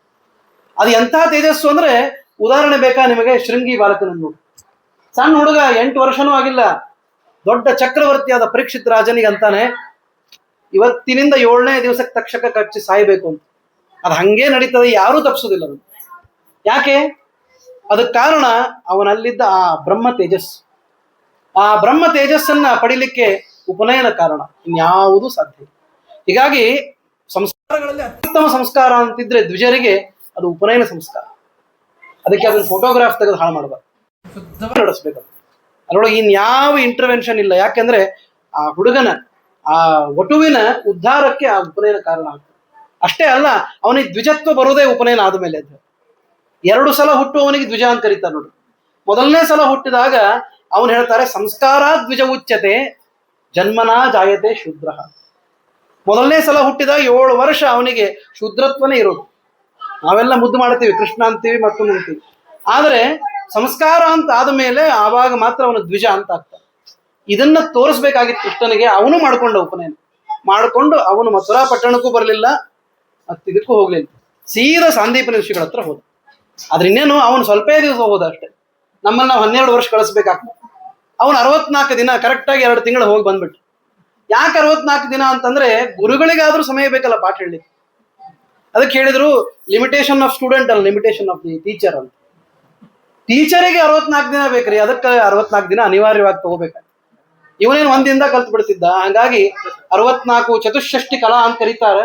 ಆ ವಿದ್ಯೆಗಳನ್ನು ಕಲಿಯಲಿಕ್ಕೆ 64 ದಿನದ ಸಮಯವನ್ನ ಗುರುಗಳಿಗೆ ಕೊಟ್ಟಾನ. ಇದು ಕೃಷ್ಣನ ಅದ್ಭುತವಾದಂತಹ ಚರ್ಯ. ಕೃಷ್ಣ ರಾಮ ಇಬ್ರು, ಬಲರಾಮ ಇಬ್ರು ಕೂಡ ಹೋಗಿದ್ರು. ಆಮೇಲೆ ಬರುವಾಗ ಯಾವ ವಿದ್ಯೆಯನ್ನು ಕೂಡ ಹಾಗೆಯೇ ತರಬಾರದು, ಗುರುದಕ್ಷಿಣೆಯೊಂದಿಗೆ ತರಬೇಕು. ದಕ್ಷಿಣ ಇಲ್ಲದ ವಿದ್ಯೆ ಅದು ಪ್ರಯೋಜನಕ್ಕೆ ಬರುವುದಿಲ್ಲ. ದಕ್ಷಿಣ ಜ್ಞಾನ ಸಂದೇಶ ಅಂತ ಹೇಳಿದ್ದಾರೆ. ಅದು ಇನ್ನೊಂದು ಪ್ರಸಂಗದೊಳಗೆ. ಅಂತೂ ದಕ್ಷಿಣೆಯನ್ನ ಕೊಡದೆ ಯಾವುದೂ ಪೂರ್ಣ ಆಗೋದಿಲ್ಲ, ಯಜ್ಞ ಅನ್ನೋದು ಪೂರ್ಣ ಆಗೋದಿಲ್ಲ ಅಂತ. ಇದಂತೂ ಜ್ಞಾನ ಯಜ್ಞ, ಆದ್ದರಿಂದ ದಕ್ಷಿಣೆ ಕೊಡಬೇಕು, ಗುರುದಕ್ಷಿಣೆ ಕೊಡಬೇಕು ಅಂತ ಗುರುಗಳಿಗೆ ಕೇಳಿದ್ರು. ಗುರುಗಳ ಮನೆಯೊಳಗೂ ಒಂದು ಅನಾಹುತ ಆಗೋಗಿತ್ತು. ಅವರ ಮಗ ಸತ್ತು ಹೋಗಿದ್ದ, ಸಣ್ಣ ಹುಡುಗ ಸತ್ತು ಹೋಗಿದ್ದ. ಏನ್ ಬೇಕು ನಿಮಗೆ ಅಂತ ಕೇಳಿದ್ರು. ಆವಾಗ ಗುರುಗಳು ಏನ್ ಮಾತಾಡ್ಲಿಲ್ಲ, ಆದ್ರೆ ಗೊತ್ತಾಯ್ತು ಗುರುಗಳ ಮನಸ್ಸಿನೊಳಗೆ ಏನದ. ಹೀಗಾಗಿ ಅವನು ಎಲ್ಲಿ ಹೋಗಿದ್ದನೋ ಯಮಸದನಕ್ಕೆ ಹೋಗಿ ಅವರ ಮಗನನ್ನು ತಂದು ಒಪ್ಪಿಸಿ ಈ ಗುರುಕಾಣಿಕೆಯನ್ನು ಸ್ವೀಕಾರ ಮಾಡಬೇಕು ಅಂತಂದ. ಗುರುಗಳಿಗೆ ಬಹಳ ಪ್ರೀತಿ ಆಯ್ತು. ಯಾಕೆಂದ್ರೆ ಅದರ ಅರ್ಥ ಆ ಮಗುವಿನ ಆಯುಷ್ಯನೂ ಇನ್ನೂ ಇತ್ತು ಅಂತ ಅಭಿಪ್ರಾಯ. ಇಲ್ಲಾಂದ್ರೆ ಅದು ಮಾಡೋದು ದೇವರು ತನ್ನದೇ ಸಂಕಲ್ಪ. ಆಯುಷ್ಯ ಮೀರಿ ಯಾರಿಗೂ ಏನನ್ನು ಕೊಡುವುದಿಲ್ಲ ಪರಮಾತ್ಮ. ಹೀಗಾಗಿ ಯಾವುದೋ ಒಂದು ಅಪಮೃತ್ಯುವಿಂದ ಆಗಿರ್ಬೇಕು, ಆದ್ದರಿಂದ ಅವನನ್ನ ಉಳಿಸಿಕೊಂಡು ಬಂದ ಕೃಷ್ಣ ಅಂತ ಅನ್ನುವ ಕಥೆಯನ್ನು ಹೇಳ್ತಾರೆ. ಇದಿಷ್ಟು ನಡೆಯುವಾಗ ಈ ಕಡೆ ಒಂದು ಸನ್ನಿವೇಶ ನಡೀತು. ಇಲ್ಲಿ ಕಂಸ ಸತ್ತಿದ್ದಾನೆ. ಅಸ್ಥಿಪ್ರಾಸ್ತಿಯರು, ಕಂಸನ ಹೆಂಡತಿಯರಿಬ್ಬರು ಕೂಡ ಹೋಗಿ ಅವನ ತಂದೆ ಜರಾಸಂಧನ ಹತ್ರ ಕಂಪ್ಲೇಂಟ್ ಮಾಡಿದ್ರು. ನಮ್ಮಿಬ್ಬರನ್ನು ವಿಧವೆಯರನ್ನಾಗಿ ಮಾಡಿಬಿಟ್ಟ ಕೃಷ್ಣ ಅಂತ ಹೇಳಿ. ಏನ್ ಮಾಡ್ಲಿಕ್ಕೆ ಇವರು ಭಾರಿ ಪತಿವ್ರತ ಸ್ತ್ರೀಯರು ಆಗಿರ್ಲಿಲ್ಲ. ಪತಿವ್ರತ ಅಂತಂದ್ರೆ ಅರ್ಥ ಏನು ಅಂದ್ರೆ ಪತಿ ಜೊತೆ ಇರೋರು ಅಂತ ಅರ್ಥ ಅಲ್ಲ, ಚೆನ್ನಾಗಿರೋರು ಅಂತ ಹಿಂಗ ಅರ್ಥ ಅಲ್ಲ. ಅವನ ಮನೆಯನ್ನು ಉದ್ಧಾರ ಮಾಡಬೇಕು ಅಂತ ನಾರಿ ಕುಲದ್ವಯ ತಾರಿಣಿ ಅಂತ ಕರೀತಾರೆ. ಒಬ್ಬ ಹೆಣ್ಮಗಳು ಮದುವೆಯಾಗಿ ಹೋದ್ರೆ ಹೋದ ಮನೆಗೂ ಇದ್ದ ಮನೆಗೂ ಅವಳು ತಾರಣ ಮಾಡಬೇಕು. ತಾರಣ ಅಂದ್ರೆ ಅಲ್ಲಿ ಉದ್ಧಾರವನ್ನು ಮಾಡಬೇಕು. ಇವಳು ಹೋದ ಮನೆಗೆ ಬೆಂಕಿ ಇಟ್ಟವರು ಇವರಿಬ್ರು. ಕಂಸ ಇಷ್ಟು ಉಲ್ಬಣನಾಗ್ಲಿಕ್ಕೆ ಕಾರಣನೇ ಅವರ ಹೆಂಡತಿಯರು. ಅದಕ್ಕೆ ಹೇಳ್ತಾರೆ ಉಳಿವು ಅವರಿಂದ, ಅಳಿವು ಅವರಿಂದ. ಹಾಗಾಗಿ ಆ ಮನೆಯನ್ನ ಕೆಡಿಸಿ ಬಂದಿದ್ರು, ಇಲ್ಲಿ ಬಂದು ತಂದೆಯ ತಲೆಯನ್ನು ಕೆಡಿಸಿದರು. ಅವಾಗ ಮೊದಲೇ ಜರಾಸಂಧನಿಗೆ ದುಷ್ಟತೆ ಅನ್ನೋದು ಪರಮಾವಧಿ ಇತ್ತು. ಅಷ್ಟೇ ಅಲ್ಲ, ಅವನ ಪರಿವಾರ ಎಲ್ಲ ಶಿಶುಪಾಲ, ರುಕ್ಮಿ ಇದೇ ಮೊದಲಾದವರಂತವರಿದ್ರು. ಹೀಗಿರೋ ಕಾಲಕ್ಕೆ ಅವನಿಗೆ ಬಹಳ ಸಿಟ್ಟು ಬಂದು ಅವನಂದ, ನಾವು ಏನಾದರೂ ಮಾಡಿ ಕೃಷ್ಣನನ್ನೇ ಸದೆ ಬಡಿಬೇಕು ಅಂತ ಹೇಳಿ ವಿಚಾರ ಮಾಡಿದ. ಕಂಸನ ಪಕ್ಷದೊಳಗಿದ್ದಂತಹ ಆ ಕರ್ತವ್ಯ ಬುದ್ಧಿ ಈಗ ಜರಾಸಂಧನ ಪಕ್ಷಕ್ಕೆ ಹೋಯ್ತು. ಅಂದ್ರೆ ಅಲ್ಲಿಂದ ಶುರು ಆಯ್ತು ಆಕ್ರಮಣ ಅಂತ ಹೇಳ್ತಾರೆ. ಮುಂದೆ ಪರಮಾತ್ಮನೂ ಹಂಗೆ ಯಾವುದೂ ನೆಪ ಇಲ್ಲದೆ ಮಾಡೋದಿಲ್ಲ ನೋಡ್ರಿ. ಒಂದು ನೆಪ ಅಂತ ಇಡ್ತಾನೆ ದೇವ್ರು, ಆಮೇಲೆ ತನ್ನ ಮೇಲೆ ಯಾವುದು ಹಾಕೊಳ್ಳೋದಿಲ್ಲ ಅಂತ ಅಂತಿರ್ತಾನೆ ನೋಡ್ರಿ. ದೇವ್ರು ತನ್ನ ಮೇಲೆ ಹಾಕೊಳ್ಳೋದಿಲ್ಲ ಅಂತ. ಹಾಗೆ ಒಂದು ಸನ್ನಿವೇಶ ನಡೀತು ಅಂತಂತಾರೆ. ಒಂದು ಕಡೆ ಹೇಳ್ತಾರೆ, ಈ ಜರಾಸಂಧ ಮೊದಲಿಗೆ ಒಂದು ಪ್ರಯತ್ನ ಮಾಡಿದ್ನಂತ. ಸರಿಯಾಗಿ ಇಲ್ಲಿಂದ ಅವನಿಗೆ ಒಂದು ವಿದ್ಯೆ ಇತ್ತು, ಅವನಿಗೆ ಅನೇಕ ವಿದ್ಯೆ ಇತ್ತು. ವಿಶೇಷತಃ ಮಲ್ಲ ಯುದ್ಧದೊಳಗೆ ಪ್ರಚಂಡನಾಗಿದ್ದ. ಕೈಯೊಳಗೆ ಗದಾ ತೆಗೆದುಕೊಂಡು ಕೃಷ್ಣ ಎಲ್ಲಿದ್ದಾನ ಅಲ್ಲಿಗೆ ಸರಿಯಾಗಿ ಒಗೆದ್ರೆ ಅವನಿಗೆ ಹೋಗಿ ಬಿಡಿಬೇಕು ಅಂತ ಒಂದು, ನಮ್ಮಲ್ಲಿ ಯಾವ್ದದು ಒಂದು ಆಟ ಆಡ್ತಾರಲ್ಲ ಇದು ಒಲಿಂಪಿಕ್ಸ್ನೊಳಗೆ, ಅಂತ ಒಂದು ಆಟವನ್ನು ಆಡಬೇಕು ಅಂತ ಅವನು ವಿಚಾರ ಮಾಡಿದ. ಸರಿಯಾಗಿ ಅಲ್ಲೇ ಹೋಗಿ ಬಿಡ್ಬೇಕು. ಆದ್ರೆ ಏನು ಡಿಸ್ಟೆನ್ಸ್ ಗೊತ್ತಾಗಬೇಕು, ಎಷ್ಟು ಬಲ ಪ್ರಯೋಗ ಮಾಡ್ಬೇಕಂತ ಗೊತ್ತಾಗಬೇಕಲ್ಲ. ಅವನು 100 ಯೋಜನದೊಳಗಿದ್ದಾನೋ 200 ಹೆಂಗಿದ್ದಾನೆ ಗೊತ್ತಿಲ್ಲ. ನಾರದರು ಬಂದು ಹೇಳಿದ್ರಂತ, ಕರೆಕ್ಟ್ ವಿಚಾರ ಮಾಡಿ ನೀವು ಇದೇ ಮಾಡಲಿ ಅಂತ ಹೇಳಿ. ಯಾಕೆ? ಅದು ಭಗವತ್ ಕಾರ್ಯ ಸಾಧನೆ ಆಗ್ಬೇಕಲ್ಲ. ಅದಕ್ಕಾಗಿ ನೀನು ಕೃಷ್ಣ ಎಷ್ಟಿದ್ದಾನೆ ನೋಡಪ್ಪ, ಇಷ್ಟು ಅಂತ ಎಕ್ಸ್ ಅಂತ ಒಂದು ನಂಬರ್ ಹೇಳೋದು. 100 ಯೋಜನೆಯಲ್ಲಿದ್ದಾನೆ, ನೀನು ಇಲ್ಲಿಂದ ಆ ಬಲ ಪ್ರಯೋಗ ಮಾಡಿದ್ರೆ ಸರಿ ಆಗ್ತದೆ ಅಂತ ಹೇಳಿದ್ರು. ಅವ್ನು ಬಹಳ ಖುಷಿಯಾಗಿಬಿಟ್ಟ. ನಾನು ಇಲ್ಲೇ ಕೂತೆ ಕೆಲಸ ಮಾಡಬಹುದಲ್ಲ ಅಂತ. ಹೆಂಗ್ ಕ್ಷಿಪಣಿ ಹಾರಿಸ್ತಾರ, ಬ್ರಹ್ಮೋಸ್ ಅಂತ ಹಾರಿಸ್ತಾರ, ಸರಿಯಾಗಿ ಹೋಗಿ ಅಲ್ಲಿ ಎಲ್ಲಿ ಬೀಳ್ಬೇಕು ಅಲ್ಲಿ ಬಿತ್ತಲ್ಲ, ಹಾಗೆ ನಾನು ಬೀಳಿಸ್ತೀನಿ ಅಂತ ಅವನು ಅನ್ಕೊಂಡಿದ್ದ. ಆದ್ರೆ ಅವನು ಇಂಡಿಯಾದವನಲ್ಲ, ಪಾಕಿಸ್ತಾನದವನು. ಹೀಗಾಗಿ ಅವ್ರ ತಪ್ಪು ಅಲ್ಲೇ ಬಿದ್ದು ಬಿಡ್ತಾವ ಮನೆಯೊಳಗೆ. ಹಂಗೆ ಆಯ್ತು ನೋಡ್ರಿ. ಏನಾಯ್ತಂದ್ರೆ ಅವನು ವಿಚಾರ ಮಾಡಿ ಅದನ್ನು ಎಸೆದ. ನಾರದ್ರು ಬೇಕಂತೆ 101 ಇದ್ದದ 100 ಅಂತ ಹೇಳಿದ್ರು. 1 ಯೋಜನೆ ಕಡಿಮೆ ಮಾಡಿ ಹೇಳಿದ್ರು. ಅದು ಯಾಕೆ ಹಂಗೆ ಹೇಳಿದ್ರು ಅಂದ್ರೆ, ಎಲ್ಲಿ 1 ಯೋಜನೆ ಕಡಿಮೆ ಆಗಿ ಬೀಳ್ತದಲ್ಲ ಅಲ್ಲಿ ಇವ್ರ ಅಮ್ಮ ಕೂತಿದ್ಲದು, ಜರಾಸಂಧನ ಅಮ್ಮ, ಜರ ಅಂತ ಹೆಸರು. ಆ ಜರ ಅನ್ನುವ ಆ ಹೆಣ್ಣು ಮಗಳೇ ಇವನನ್ನ ಸಂಧ ಕೂಡಿಸಿ ಜರಾಸಂಧ ಅಂತ ಮಾಡಿದ್ರು. ಹರಿವಂಶದೊಳಗೆ ಆ ಕಥೆ ಬರ್ತದ, ಇಲ್ಲಿ ಪ್ರತ್ಯೇಕ ಹೇಳೋದಿಲ್ಲ. ಅಂತೂ ಆ ಜರಾಸಂಧನ ಹುಟ್ಟಿಗೆ ಕಾರಣರಾದ ಆ ಜರ ತನ್ನ ತಾಯಿಯನ್ನೇ ಅವನು ಕೊಂದುಬಿಟ್ಟು, ಅದರಿಂದಾಗಿ ಆ ಪೆಟ್ಟು ಅವಳ ತಾಯಿಗೆ ಬಿದ್ದು ಅವಳಲ್ಲಿ ಸತ್ತು ಹೋಗ್ಬಿಟ್ಟು. ಅದರಿಂದ ಏನಾಯ್ತು ಅಂದ್ರೆ ಮಾತೃ ಹತ್ಯಾ ದೋಷ ಆಯ್ತು ಅವನಿಗೆ. ಇದು ಒಂದು ಕಾರಣ. ಅಂದ್ರೆ ದೇವರು ಎಲ್ಲಾ ಸರಿಯಾಗಿ ತುಂಬಿಸಿ ಒಂದು ಸರಿಯಾಗಿ ವ್ಯವಸ್ಥೆ ಮಾಡಿ ಆಮೇಲೆ ಅವರನ್ನ ಚೇಂಜ್ ಮಾಡ್ತಾನೆ. ತನ್ನ ಮೇಲೆ ಹಾಕೊಳ್ಳೋದಿಲ್ಲ ಅಂದ್ರೆ ಇದೇನು ಸರಿಯಾಗಿ ಮಾಡದ. ಆಮೇಲೆ ಮಾತೃ ಹತ್ಯೆ ಇದ್ದವ್ರಿಗೆ ಇನ್ನೇನು ಶಿಕ್ಷೆ, ಅವರ ಪ್ರಾಣ ಹತ್ಯೆ ಮಾಡಬೇಕು, ಇನ್ನೇನು ಮಾಡ್ಲಿಕ್ಕೆ. ಆದ್ದರಿಂದ ಇದು ಒಂದು ಪ್ರಸಂಗ ವಿಚಿತ್ರವಾಗಿ ನಡೀತು. ಇದರಿಂದನೂ ಕೃಷ್ಣ ಸಾಯಲಿಲ್ಲ ಅಂತ ಯಾವಾಗ ಗೊತ್ತಾಯ್ತು ಅವನು ಉದ್ವಿಗ್ನ ಆದ. ತನ್ನ ಪರಿವಾರದವ್ರನ್ನೆಲ್ಲ ಕರೆದ. ಎಲ್ಲೆಲ್ಲಿಂದ ಕರೆದ ಅಂತ ಕೇಳಿದ್ರೆ ಆಶ್ಚರ್ಯ ಆಗ್ತದೆ. ಮಧ್ಯ ಭಾರತ, ಪಶ್ಚಿಮ ಭಾರತ, ಉತ್ತರ ಭಾರತ ಎಲ್ಲಾ ಕಡೆ ಅವನು ಜನ ಇದ್ರು. ಎಲ್ಲಾ ಕಡೆಯಿಂದ ಜನರನ್ನು ಕರೆಸಿಕೊಂಡು ಮುತ್ತಿಗೆ ಹಾಕಿದ ಕೃಷ್ಣನಿಗೆ. ಎಷ್ಟು ಬಾರಿ ಅಂದ್ರೆ 18 ಬಾರಿ ಅಂತಂತ. 18 ಗಜನಿ ಮಹಮ್ಮದ್ ಮಾಡಿದ್ನಲ್ಲ ಆ ಥರ 18 ಬಾರಿ ಮಾಡಿದವನು. ಆವಾಗ ಒಂದೇ ಸಲಕ್ಕೆ 18 ಸಲ ಅಂದ್ರೆ 18 ಬಾರಿ ಹೇಳಿದ್ದನ್ನು ಮುಗಿಸೋದಿಲ್ಲ. ಮೊದಲಿಗೆ ಅದ್ರ ಹೇಳ್ತಾರೆ 18 ಸಲ ಮಾಡಿ ಆಮೇಲೆ ಸೋತಿದ್ದು ಅಂತ ಹೇಳ್ತಾ ಬರ್ತಾರೆ ಒಂದೊಂದಾಗಿ. ಇವನು 23 ಅಕ್ಷೋಹಿಣಿ ಸೈನ್ಯ ಇಟ್ಕೊಂಡಿದ್ದಲ್ಲ. ಕೃಷ್ಣ ಅಂದ 23 ಅಂಕ ತಗೊಂಡು ಬರುವುದಿಲ್ಲ ಒಂದೇ ಸಲಕ್ಕೆ, ಅಲ್ಲಿ ನಿಂದರ್ಲಿಕ್ಕೆ ಜಾಗವೂ ಇರುವುದಿಲ್ಲ. ಅದು ಈಗ ನೀವು ಕೂಡ ಮೊನ್ನೆ ಯಾರೋ ಪ್ರಶ್ನೆ ಮಾಡಿದ್ದೆ ಅಲ್ಲ, 18 ಅಕ್ಷೋಹಿಣಿ ಸೈನ್ಯ ಅಂತಂತಾರೆ ಈ ಕುರುಕ್ಷೇತ್ರ ಯುದ್ಧದಲ್ಲಿ. ಕುರುಕ್ಷೇತ್ರ ಇರೋದು ಇಷ್ಟು ಜಾಗ ನೋಡ್ರಿ, ಹರಿಯಾಣದ ಕುರುಕ್ಷೇತ್ರ ಎಷ್ಟು ದೊಡ್ಡದು, ಬಹಳ ಸಣ್ಣ ಜಾಗ. ಅದಕ್ಕಾಗಿ 18 ಅಕ್ಷೋಹಿಣಿ ಸೈನ್ಯ ಅಲ್ಲಿ ಹೆಂಗ್ ಹಿಡಿತು? ಅದ್ರ ಮಧ್ಯದೊಳಗೆ ಈ ಕೃಷ್ಣ ಗೀತೋಪದೇಶ ಮಾಡೋದೇನು? ಇದೆಲ್ಲ ಸಾಧ್ಯನಾ? ಅಸಂಭಾವಿತವಾದದ್ದು ಅಂತ ಹೇಳಿ ಅದ್ರ ಮೇಲೆ ಒಂದು ಆಕ್ಷೇಪ. ಅದಕ್ಕೆ ಹೇಳಿದ್ರು, ಯಾರು ಹೇಳಿದ್ರು ನಿಮ್ಗೆ ಅಕ್ಷೋಹಿಣಿ ಸೈನ್ಯ ಅಲ್ಲೇ ನಿಲ್ಲಿಸಿದ್ರು ಅಂತ? ಎಲ್ಲಿಂದ ನಿಲ್ಲಿಸಿದ್ರೋ ಅದು ಬಂದು ಮುಖಾಮುಖಿ ಆದದ್ದು ಕುರುಕ್ಷೇತ್ರದೊಳಗೆ. ಈ ಅಭಿಪ್ರಾಯ. ಕುರುಕ್ಷೇತ್ರ ಅದೇನಾಯ್ತು ಅಂದ್ರೆ ಧರ್ಮಕ್ಷೇತ್ರ ಆಯ್ತು. ಯಾಕೆಂದ್ರೆ ಅಲ್ಲಿ ಯುದ್ಧ ನಡೀತು, ಅವರ ಮುಖಾಮುಖಿ ಆದ ಕ್ಷೇತ್ರ ಅದು. ಹೀಗಾಗಿ ಆ ಅಭಿಪ್ರಾಯದಂತೆ ಇವನು 23 ಅಕ್ಷೋಹಿಣಿ ಸೈನ್ಯ ಒಂದೇ ಸಲಕ್ಕೆ ತರುವುದಿಲ್ಲ, ತುಕಡಿ ತಗೊಂಡ್ಬರ್ತಾನೆ. ಒಂದಿಷ್ಟು ತನ್ನ ಕಡೆಯಿಂದ, ಒಂದಿಷ್ಟು ಬೇರೆ ಕಡೆಯಿಂದ, ಎಲ್ಲಾ ಕಡೆಯಿಂದ ತರಿಸ್ಕೊಂಡು ಬರ್ತಾನೆ. ಅದಕ್ಕಾಗಿ ಬರಲಿ ಅಂತ ಹೇಳಿ ಮೊದಲನೇ ಸಲ ಸೋಲಿಸಿದ, ಎರಡನೇ ಸಲ ಸೋಲಿಸಿದ. ಹಿಂಗೆ ಸೋಲಿನ ಸರಣಿನೇ ನಡೀತದೆ. ಎಲ್ಲಾರು ಕೇಳಿದ್ರು, ಕೃಷ್ಣ ಅವನನ್ನು ಕೊಂದು ಬಿಟ್ರೆ ಮುಗಿತಲ್ಲ ಅಂತಂದ್ರು. ಕೊಂದ್ರೆ ಇನ್ನು ಉಳಿದವ್ರು ಕರ್ಕೊಂಡು ಬರೋರು ಯಾರು ಅಂತಂದ್ರು. ಹಿಂಗಾಗಿ ಇವನು ಜನರನ್ನ ಬೆದರಿಸಿ ಇಟ್ಕೊಂಡಿದ್ನಲ್ಲ, ಇವನು ಮಾತಿಗೆ ಜನ ಬರ್ತಾರ. ಇಲ್ಲ ಅಂದ್ರೆ ಅವ್ರವ್ರು ಚದರಿ ಹೋಗ್ಬಿಡ್ತಾರ. ನಾ ಯಾಕೆ ಚೇಸ್ ಮಾಡ್ಲಿ? ಹೆಬ್ಬಾವು ತಾ ಎಂದೂ ಕೂಡ ಬೇಟೆ ಆಡೋದಿಲ್ಲ, ಅದು ಬಾಯಿ ತಕೊಂಡು ಕೂತಿರ್ತದೆ. ಅರ್ಥಾತ್ ಬಾಯಿ ಹತ್ರ ಏನ್ ಬರ್ತದೋ ಅಂತ ತಿಂದ್ಬಿಡು ಅಷ್ಟೇ. ಇದನ್ನ ಭಾಗವತದೊಳಗೆ ಏಕಾದಶ ಸ್ಕಂದದೊಳಗೆ ಹೇಳ್ತಾರೆ.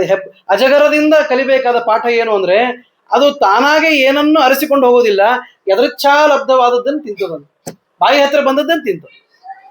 ಹಾಗೆ ನಾವಿರ್ಬೇಕು ಅಂತ ಅಲ್ಲಿ 24 ಗುರುಗಳು ಅನ್ನುವಾಗ ಅಜಗರದಿಂದ ಪಾಠ ಕಲ್ತದ್ದನ್ನು ಹೇಳ್ತಾರೆ. ಹಾಗೆ ಕೃಷ್ಣ ಅಂದ, ನಾನು ಯಾಕೆ ಯಾರನ್ನಾದ್ರು ಹುಡ್ಕೊಂಡು ಹೋಗ್ಬೇಕು? ಎಲ್ಲಾ ಕಡೆ ಅಷ್ಟೇ, ಕೃಷ್ಣನ ಹುಡ್ಕೊಂಡೇ ನಾವು ಹೋಗ್ಬೇಕು, ಅವ ನಮ್ಮನ್ನು ಹುಡ್ಕೊಂಡು ಬರುವುದಿಲ್ಲ. ಅವನಿಗೆ ಏನೂ ಹರಕತ್ತಿಲ್ಲ, ಅದನ್ನ ನಿನ್ನೆ ಹೇಳಿದ್ದಾರೆ. ಆದ್ದರಿಂದ ಅವನು ಕಾಯ್ದ ಅಂತ. 1 ಸಲ 2 ಸಲ ಆಯ್ತು, ಎಲ್ಲಾ ಕಡೆನೂ ಕೂಡ ಪ್ರತಿ ಸಲ ಸೋಲು ಉಂಟಾದಾಗ ಅವನು ಉದ್ವಿಗ್ನ ಆಗೋದು, ಅವನ ಉಳಿದ ಪಾರ್ಶ್ವದರೆಲ್ಲ ಬಂದು ಅವನಿಗೆ ಮತ್ತೆ ಹುರಿದುಂಬಿಸೋದು, ಇದೇ ನಡೀತಾ ಇತ್ತು. ಇದು ನಡೆದು ಒಂದಿಷ್ಟು ಖಾಲಿ ಆಗ್ತಾ ಬಂತು. ಆವಾಗ ಭೂಭಾರ ನಿಜವಾಗಿಯೂ ಕಡಿಮೆ ಆದದ್ದು ಅಂತ ಶಾಸ್ತ್ರದಲ್ಲಿ ಹೇಳ್ತಾರೆ. ಇಷ್ಟು ಅವನಾಯ್ತು. ಆಮೇಲೆ ಒಂದು ದಿನ ವಿಚಾರ ಮಾಡಿದಂತೆ, ಏನಂದ್ರೆ ಒಂದೇ ಸಲಕ್ಕೆ ದಾಳಿ ಮಾಡಬೇಕು ಅಂತ ವಿಚಾರ ಮಾಡ ಕೃಷ್ಣ. ಏನ್ ಮಾಡದ, ಹೊರವಲಯದೊಳಗೆ ಎಲ್ಲಿ ಇವ್ರು ಯುದ್ಧಕ್ಕೆ ಬಂದಿದ್ರು ಅವರು ಸೋತು ಹೋಗಿದ್ರು, ಮತ್ತೊಂದು ಸಲ ಯುದ್ಧಕ್ಕೆ ಬರ್ತಾ ದಾರಿಯೊಳಗೆ ಇನ್ನೂ ತಂಗಿದ್ರು, ಇಲ್ಲಿ ಬರಬೇಕು ಅಂತ ಹೇಳಿ. ಆವಾಗ ಬಹಳ ಜನ ಇದ್ದಾರೆ ಅಂತ ಗೊತ್ತು ಮಾಡಿಕೊಂಡು ಕೃಷ್ಣ ಹೇಳ್ದ, ರಾತ್ರಿ ಇರ್ಲಿ ಹಗಲಿರ್ಲಿ ಈಗಲೇ ಹೊಡಿಬೇಕು ಅವ್ರನ್ನಂತ ಹೋಗಿ ಇನ್ನೂ ಅವರು ಬೆಳಕು ಹರಿದು ಯುದ್ಧಕ್ಕೆ ಬರಬೇಕು. ಇನ್ನು ಕೆಲವರು ಕವಚ ಹಾಕೊಂಡಿಲ್ಲ, ಕೈಯೊಳಗೆ ಗದೆ ಹಿಡಿದಿಲ್ಲ, ಕತ್ತಿ ಹಿಡಿದಿಲ್ಲ, ಕುದುರೆ ಏರಿಲ್ಲ, ಆನೆ ಮೇಲೆ ಅಂಬಾರಿ ಹಾಕಿಲ್ಲ, ಏನೂ ಮಾಡಿಲ್ಲ. ತಕ್ಷಣಕ್ಕೆ ಕೃಷ್ಣ ದಾಳಿ ಮಾಡಿ ಅವ್ರನ್ನೆಲ್ಲರನ್ನು ಕೊಂದ. ಯಾಕೆಂದ್ರೆ ದೊಡ್ಡ ತುಕಡಿ ಸಾಯ್ಬೇಕು ಬೇಗ. ಎಲ್ಲರೂ ವಿಚಾರ ಮಾಡಿದ್ರು, ಕ್ಷತ್ರಿಯರು ಹಿಂಗ್ ಮಾಡೋದಿಲ್ಲಲ್ಲ. ಅದಕ್ಕೆ ಹೇಳಿದ್ರು, ಕ್ಷತ್ರಿಯರಲ್ಲ, ದುಷ್ಟರಿಗೆ ದುಷ್ಟತನದಿಂದೇ ಉತ್ತರ ಕೊಡಬೇಕು. ರಾಮನಲ್ಲಿ ಇರುವಂತಹ ನಯ ಕೃಷ್ಣನೊಳಗೆ ಇನ್ನೂ ಬದಲಾವಣೆ ಆದದ್ದು ಕಾಣಿಸ್ತದೆ. ರಾಮಕೃಷ್ಣರು ಒಂದೇ, ನೇಹ ನಾನಾಸ್ತಿ ಕಿಂಚನ ಅನ್ನೋದು ಸತ್ಯ. ಆದರೂ ಕೂಡ ತ್ರೇತಾಯುಗದ ನಯ ದ್ವಾಪರ ಯುಗಕ್ಕೆ ಇರೋದಿಲ್ಲ. ಯಾಕೆ ಇರೋದಿಲ್ಲ ಅಂದ್ರೆ ದ್ವಾಪರದೊಳಗೆ ಟಿಟ್ ಫಾರ್ ಟ್ಯಾಟ್ ನಡೀತದೆ. ಶಟಂ ಪ್ರತಿ ಶಾಟ್ಯಂ ಆಚರೆ ಅಂತ ಇರೋದ್ರಿಂದ ಕೃಷ್ಣ ಅಂದ ಇವ್ರನ್ನ ಹಿಂಗೆ ಕೊಲ್ಲಬೇಕು, ಬೇರೆ ದಾರಿನೇ ಇಲ್ಲ. ಯಾರೋ ಬಹಳ ಅವರ 2014 ಪ್ರಧಾನಮಂತ್ರಿಗಳು ಹೇಳಿದ್ರು ನೋಡ್ರಿ, ಯಾವ ಭಾಷೆ ಒಳಗೆ ಉತ್ತರ ಕೊಟ್ಟರೆ ಅವ್ರಿಗೆ ಬುದ್ಧಿ ಬರ್ತದೋ ಆ ಭಾಷೆ ಉತ್ತರ ಕೊಡಬೇಕು ಅಂತ ಹೇಳಿದ್ರು. ಅದು ಕೃಷ್ಣನ್ ನೀತಿ. ಪತ್ರ ಬರೆಯೋದು ಕೃಷ್ಣನ ನೀತಿ ಅಲ್ಲ, ಮಾತು ಆಡೋದು ಕೃಷ್ಣನ ನೀತಿ ಅಲ್ಲ, ಎಂದೂ ಅದನ್ನು ಮಾಡೋದಿಲ್ಲ. ಸುಮ್ಮನೆ ಲೋಕದೃಷ್ಟಿಯಿಂದ ಒಂದು ಸಲ ಮಾತ್ರ ಕೃಷ್ಣ ಸಂಧಾನಕ್ಕಂತ ಬಂದಿದ್ದು. ಅದು ಅವನಿಗೆ ರಿಸಲ್ಟ್ ಗೊತ್ತಿದ್ದು ಪರೀಕ್ಷೆ ಬರೆದದ್ದು. ಪರೀಕ್ಷೆ ಬರೆದು ನೋಡೋಣ ಸಂಧಾನದೊಳಗೆ ದುರ್ಯೋಧನ ಏನಾದ್ರು ಒಪ್ಪಿಕೊಂಡಾನು? ಕ್ಲಿಯರ್ ಕಟ್ ಗೊತ್ತದ ಅವನಿಗೆ. ದುರ್ಯೋಧನ ಯಾವ ಕಾರಣಕ್ಕೂ ಇದನ್ನು ಒಪ್ಪುವುದಿಲ್ಲ. ಅಷ್ಟೇ ಅಲ್ಲ, ದುರ್ಯೋಧನ ಇನ್ನಷ್ಟು ಪಾಪಗಳನ್ನೇ ಮಾಡ್ತಾನೆ. ನಾವು ಹೋದಾಗ ನನ್ನನ್ನು ಕಟ್ಟಿ ಹಾಕುವ ಪ್ರಯತ್ನ ಮಾಡ್ತಾನೆ. ಆಗ್ಲಿ, ಇದೆಲ್ಲ ನಡೀಲಿ ಅಂತ ಕೃಷ್ಣ ಮಾಡಿದ್ದು. ಯಾಕೆ ಅಂದ್ರೆ ಕೃಷ್ಣನ ನೀತಿ ಏನು ಅಂತಂದ್ರೆ, ಯಾರು ಯಾವುದರಿಂದ ಪಾಠ ಕಲಿತಾರೋ ಅವರಿಗೆ ಅದರಿಂದೇ ಉತ್ತರ ಕೊಡುತ್ತೆ. ವಜ್ರವನ್ನು ವಜ್ರದಿಂದಲೇ ಕತ್ತರಿಸ್ಬೇಕು, ಬೇರೆ ಯಾವುದರಿಂದ ಆಗೋದಿಲ್ಲ. ಹೀಗಾಗಿ ಕೃಷ್ಣ ಅವನಿಗೆ ಅದನ್ನ ಮಾಡಿ ಕೃಷ್ಣ ನೀತಿಯನ್ನ ತೋರಿಸಿಕೊಟ್ಟಿದ್ದಾನೆ. ಆಮೇಲೆ ಶೋಣಿತಪುರ ಅಂತ, ಅಲ್ಲಿ ಬಾಣಾಸುರ ಅಂತ ಒಬ್ಬ ಇದ್ದಾನೆ. ಆ ಬಾಣಾಸುರನ ಕರ್ಕೊಂಡು ಬಂದ. ಕೆಲವರು ಎಲ್ಲಾರು ಈ ತರ ಸೋಲಿಕತ್ತ ಮೇಲೆ ವಿಚಾರ ಮಾಡಿದೆ. ಯಾರು? ಜರಾಸಂಧ. ತನ್ನೊಳಗಿರುವ ಬತ್ತಳಿಕೆಯಲ್ಲಿ ಇನ್ನು 2 ಬಾಣಗಳು ಉಳಿದಿತ್ತು. ಒಬ್ಬ ಬಾಣನ ಹೆಸರು ಬಾಣಾಸುರ ಅಂತಾನೆ, ಇನ್ನೊಬ್ಬನು ಆಮೇಲೆ ಬರ್ತಾನೆ. ಆ ಬಾಣಾಸುರನ ಕರ್ಕೊಂಡು ಬಂದು ದಾಳಿ ಮಾಡಬೇಕು ಅಂತ ಹೇಳಿ ಬಂದ. ಆವಾಗ ಬಾಣಾಸುರ ಬರ್ಬೇಕಂತ ಕೃಷ್ಣ ಕಾಯ್ದಿದ್ದ. ಹೀಗಾಗಿ ಅವನನ್ನು, ಈ ಜರಾಸಂಧನನ್ನು ಮತ್ತೆ ಬಾಣಾಸುರನನ್ನ ಕೊಂದು ಜರಾಸಂಧನ ಮತ್ತೆ ಹಂಗೆ ಕಳಿಸ್ತಾನೆ. ಯಾಕೆಂದ್ರೆ ಇನ್ನೊಂದು ಸಲ ದೊಡ್ಡ ವ್ಯಕ್ತಿನ ಕರ್ಕೊಂಡು ಬರ್ಬೇಕಾಗಿತ್ತು. ಅವನು ಫಾರಿನ್ ಈ ಕರೆನ್ಸಿ ಎಲ್ಲ ಬರ್ಬೇಕಾಗಿದೆ. ಹೆಂಗ್ ಫಾರಿನ್ ಕರೆನ್ಸಿ ಬಂದ್ ಮಾಡ್ಲಿಕ್ಕೆ ನೋಡಿ, ಆ ತರ ಅವನನ್ನು ಒಳಗ್ ಕರೆಸಿ ಇಲ್ಲೇ ಲಾಕ್ ಮಾಡ್ಬೇಕಾಗಿತ್ತು. ಅದಕ್ಕಾಗಿ ಮತ್ತೆ ವಾಪಸ್ ಕಳಿಸಿದ ಮೇಲೆ ಮುಂದೆ ಅವನು ವಿಚಾರ ಮಾಡಿದ, ಯಾವ ರೀತಿ ಇದನ್ನು ಮಾಡಬೇಕು ಅಂತಂದ್ರೆ, ಮಥುರಾ ಪಟ್ಟಣದೊಳಗೆ ಬಂದಿ ಮಾಡ್ಬೇಕು ಕೃಷ್ಣನನ್ನು. ಯಾವ ರೀತಿ ಅಂತಂದ್ರೆ, ಕೆಳಗಿಂದ ಒಬ್ರು ಬರ್ಬೇಕು, ಈ ಕಡೆಯಿಂದ ಅವನು ಬರ್ಬೇಕು. ಮಗಧ ದೇಶ ಮೇಲಿರೋದು ಅಥವಾ ಪಕ್ಕದೊಳಗಿರೋದು, ಅಲ್ಲಿಂದ ಬಂದ್ರೆ 4 ಕಡೆ ಘೆರಾವ್ ಮಾಡಿಬಿಟ್ಟು ಏನ್ ಮಾಡ್ತಾನೆ ಕೃಷ್ಣ. ಈಗ ಒನ್ ಸೈಡ್ ಯುದ್ಧ ನಡೀತಾ ಇದ್ದಾಗ ಹೆಂಗೋ ಒಂದು ಉತ್ತರ ಕೊಡ್ಬೋದು. 4 ಕಡೆಯಿಂದ ಯುದ್ಧ ನಡೀತಾ ಇದ್ರೆ ಏನ್ ಮಾಡ್ತಾರೆ? ಬತ್ತಳಿಕೆ ಒಳಗೆಲ್ಲ ಖಾಲಿ ಆಗ್ತದಲ್ಲ. ಆ ರೀತಿಯಾಗಿ 4 ಫ್ರಂಟ್ ವಾರ್ ಮಾಡ್ಬೇಕಂತ ವಿಚಾರ ಮಾಡಿದ್ರು. 4 ದಿಕ್ಕಿನೊಳಗೂ ವಾರ್ ಮಾಡೋದು. ಅದಕ್ಕೆ ಯೋಗ್ಯನಾದವನು ಒಬ್ಬನಿದ್ದಾನೆ. ಅವನು ಈ ದೇಶದವನಲ್ಲ, ಅವನ ಹೆಸರು ಕಾಲಯವನ ಅಂತ, ಹೊರದೇಶದವನು. ಅವನನ್ನ ಕರೆಸಿದ್ನಂತ. ಲಾಸ್ಟ್ ರೆಸಾರ್ಟ್ ಕಾಲಯವನನ್ನು ಕರ್ಸ್ಕೊಂಡು ಬಂದ ಕೃಷ್ಣ. ಅದಕ್ಕಾಗಿಯೂ ಕಾಯ್ದಿದ್ದ, ಅವನು ಬರಬೇಕು ಅಂತ ಅವನು ವಿಚಾರ ಇತ್ತು. ಹೀಗಾಗಿ ಕಾಲಯವನನ್ನ ಕರ್ಕೊಂಡು ಬಂದು ಇದನ್ನ ಮಾಡಬೇಕು ಅಂತ ಅವರೆಲ್ಲ ಬಂದ ತಕ್ಷಣ ಕೃಷ್ಣ ವಿಚಾರ ಮಾಡಿದ, ಇಷ್ಟು ದಿನ ಯುದ್ಧ ಮಾಡಿದರೂ ಕೂಡ ತನ್ನವರಿಗೆ ಒಂದೇ ಒಂದು ನೋವಾಗದಿದ್ದಂತೆ ಕೃಷ್ಣ ನೋಡ್ಕೊಂಡಿದ್ದ. ಒಬ್ಬರಿಗೂ ಒಂದು ಪೆಟ್ಟಾಗಿಲ್ಲ. ನಾವಂತೀವಿ ಯುದ್ಧ ಅಂದ್ರೆ ಏನು, ಈ ಕಡೆಯವರು ಸಾಯ್ತಾರ, ಆ ಕಡೆಯವರು ಸಾಯ್ತಾರ. ಒಂದಿಷ್ಟು ರಕ್ತದ ಕೋಡಿ ಹರಿದ ಮೇಲೆ ಒಬ್ಬರಿಗೆ ವಿಷಯ ಅನ್ನೋದು ದೊರೀತದೆ. ಅದು ಕೃಷ್ಣ ಹಂಗೆ ಮಾಡಿರ್ಲಿಲ್ಲ. ಒಂದೇ ಒಂದು ಕೂದಲೆಳೆ ವ್ಯತ್ಯಾಸ ಆಗಿರ್ಲಿಲ್ಲ ಆ ಪಟ್ಟಣದ ಪೌರರಿಗೆ, ಮಥುರಾ ಪಟ್ಟಣದೊಳಗೆ. ಅದಕ್ಕೆ ವಿಚಾರ ಮಾಡಿದ, ಈಗ ಸರಿಯಾದ ಸಮಯ. ಎಲ್ಲಾ ಕಡೆಯಿಂದ ದಾಳಿ ಆದಾಗ ಒಬ್ಬರೆಲ್ಲ ಒಬ್ಬರಿಗೆ ತೊಂದರೆ ಆಗ್ತದೆ. ಅದಕ್ಕಾಗಿ ಅವನಂದ ವಿಚಾರ ಮಾಡಿದ, ಎಲ್ಲಿ? ಪಶ್ಚಿಮದ ಸಮುದ್ರದೊಳಗೆ ಒಂದು ಹೊಸ ನಗರವನ್ನೇ ನಿರ್ಮಾಣ ಮಾಡಿದ. ತಕ್ಷಣಕ್ಕೆ ತನ್ನ ರಾಜಧಾನಿಯನ್ನು ಶಿಫ್ಟ್ ಮಾಡಿದ. ಎಷ್ಟು ಸ್ಟ್ರಾಟಜಿಕ್ ಅಂತ ವಿಚಾರ ಮಾಡಿ ಕ್ಷಣದೊಳಗೆ ಡಿಸಿಷನ್ ತಗೊಂಡ. ಏನಂತಂದ್ರೆ, ಈ ಕ್ಷಣಕ್ಕೆ ನಾನು ನನ್ನ ರಾಜಧಾನಿಯನ್ನ ಮಥುರಾ ಪಟ್ಟಣದಿಂದ, ಅರ್ಥಾತ್ ಈ ರಾಜಧಾನಿಯನ್ನ ಆ ರಾಜಧಾನಿಯನ್ನಾಗಿ ಮಾಡಬೇಕು ಅಂತೇಳಿ, ಎಲ್ಲಿ ಪಶ್ಚಿಮದ ಸಮುದ್ರ, ಎಲ್ಲಿ ಮಥುರಾ, ಅಲ್ಲಿ ದ್ವಾರಕಾ ನಗರವನ್ನ ಒಂದು ಸಮುದ್ರದ ಮಧ್ಯದೊಳಗೆ ನಿರ್ಮಾಣ ಮಾಡಿ ಎಲ್ಲರನ್ನು ಕ್ಷಣಾರ್ಧದೊಳಗೆ ಅಲ್ಲಿಗೆ ಸಾಗಿಸಿಬಿಟ್ಟ. ಇಡೀ ಇವ್ರು ಬರ್ತಾರೆ ಆಕ್ರಮಣ ಮಾಡ್ಲಿಕ್ಕೆ ಅಂತ ಮಥುರಾ ಪಟ್ಟಣದೊಳಗೆ ಬಲರಾಮ ಕೃಷ್ಣ ಬಿಟ್ರಿ ಯಾರು ಇಲ್ಲಿ ಅಂತ ಆಶ್ಚರ್ಯ ಆಯ್ತು ಅವ್ರಿಗೆ. ಹೆಂಗ್ ಮಾಡಿರ್ಬೇಕು ಇದನ್ನು, ಓವರ್ ನೈಟ್ ಅಂತ ನೋಡಿ. ಆ ರೀತಿಯಾಗಿ ಇದನ್ನ ನಿಭಾಯಿಸಿದ್ರು. ಇದು ಕೃಷ್ಣನ ನೀತಿ. ಈ ರೀತಿಯಾಗಿ ಅದನ್ನ ನಡೆಸಬೇಕು ಅಂತ ಅನ್ನೋ ತಾತ್ಪರ್ಯ. ಅಷ್ಟೇ ಅಲ್ಲದೆ ಎಂದೂ ಕೂಡ ಸಂಧಾನವನ್ನು ಕೃಷ್ಣ ಇಷ್ಟಪಟ್ಟಿಲ್ಲ. ಯಾಕೆಂದ್ರೆ ಸಂಧಾನದಿಂದ ಕೆಲಸ ಆಗುವುದಿಲ್ಲ. ಕೆಲವು ಸಲ ಯುದ್ಧ ಮಾಡೋದು ಅತ್ಯಂತ ಅನಿವಾರ್ಯ. ನಮ್ಮ ಭಾರತೀಯ ಕ್ಷತ್ರಿಯ ಪರಂಪರೆನೇ ಹಂಗಿತ್ತು. ಆ ಪರಂಪರೆಯನ್ನು ನೋಡಿದ್ರೆ ಗೊತ್ತಾಗ್ತದೆ, ಯಾರೂ ಅಧರ್ಮವನ್ನ ಸಹನೆ ಮಾಡಿಲ್ಲ. ಅದಕ್ಕೆ ಕಾರಣ, ಅಧರ್ಮವನ್ನ ಸಹನೆ ಮಾಡಿ ಅದರ ಜೊತೆಗೆ ಕೂಡಿ ಅದನ್ನು ತಿದ್ದಿ ಇದು ಸಾಧ್ಯ ಇಲ್ಲ.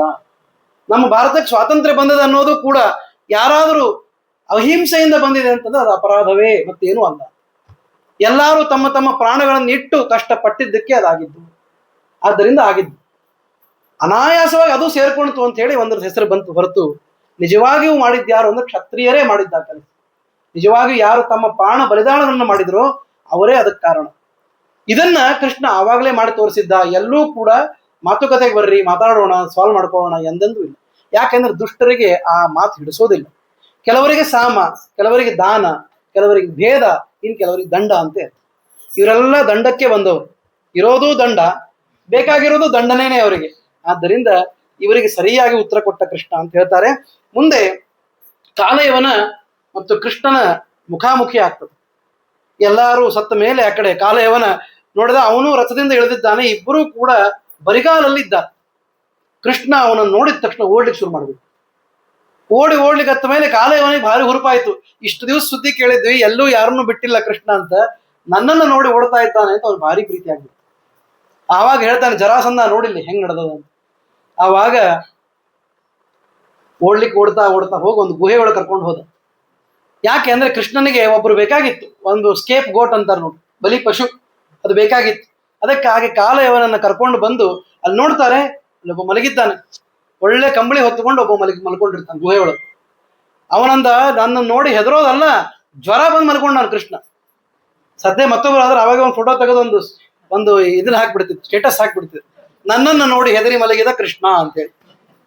ಪಾಪ ಅವಾಗ ಫೋಟೋ ಇರ್ಲಿಲ್ಲ, ಅವನ ಮನಸ್ಸಿನೊಳಗೆ ಅದನ್ನ ತಕ್ಕೊಂಡ ತಕ್ಷಣ ಕಾಲಿನಿಂದ ಒದ್ದ, ಕೃಷ್ಣ ಹೇಳು ಅಂತ ಹೇಳಿ.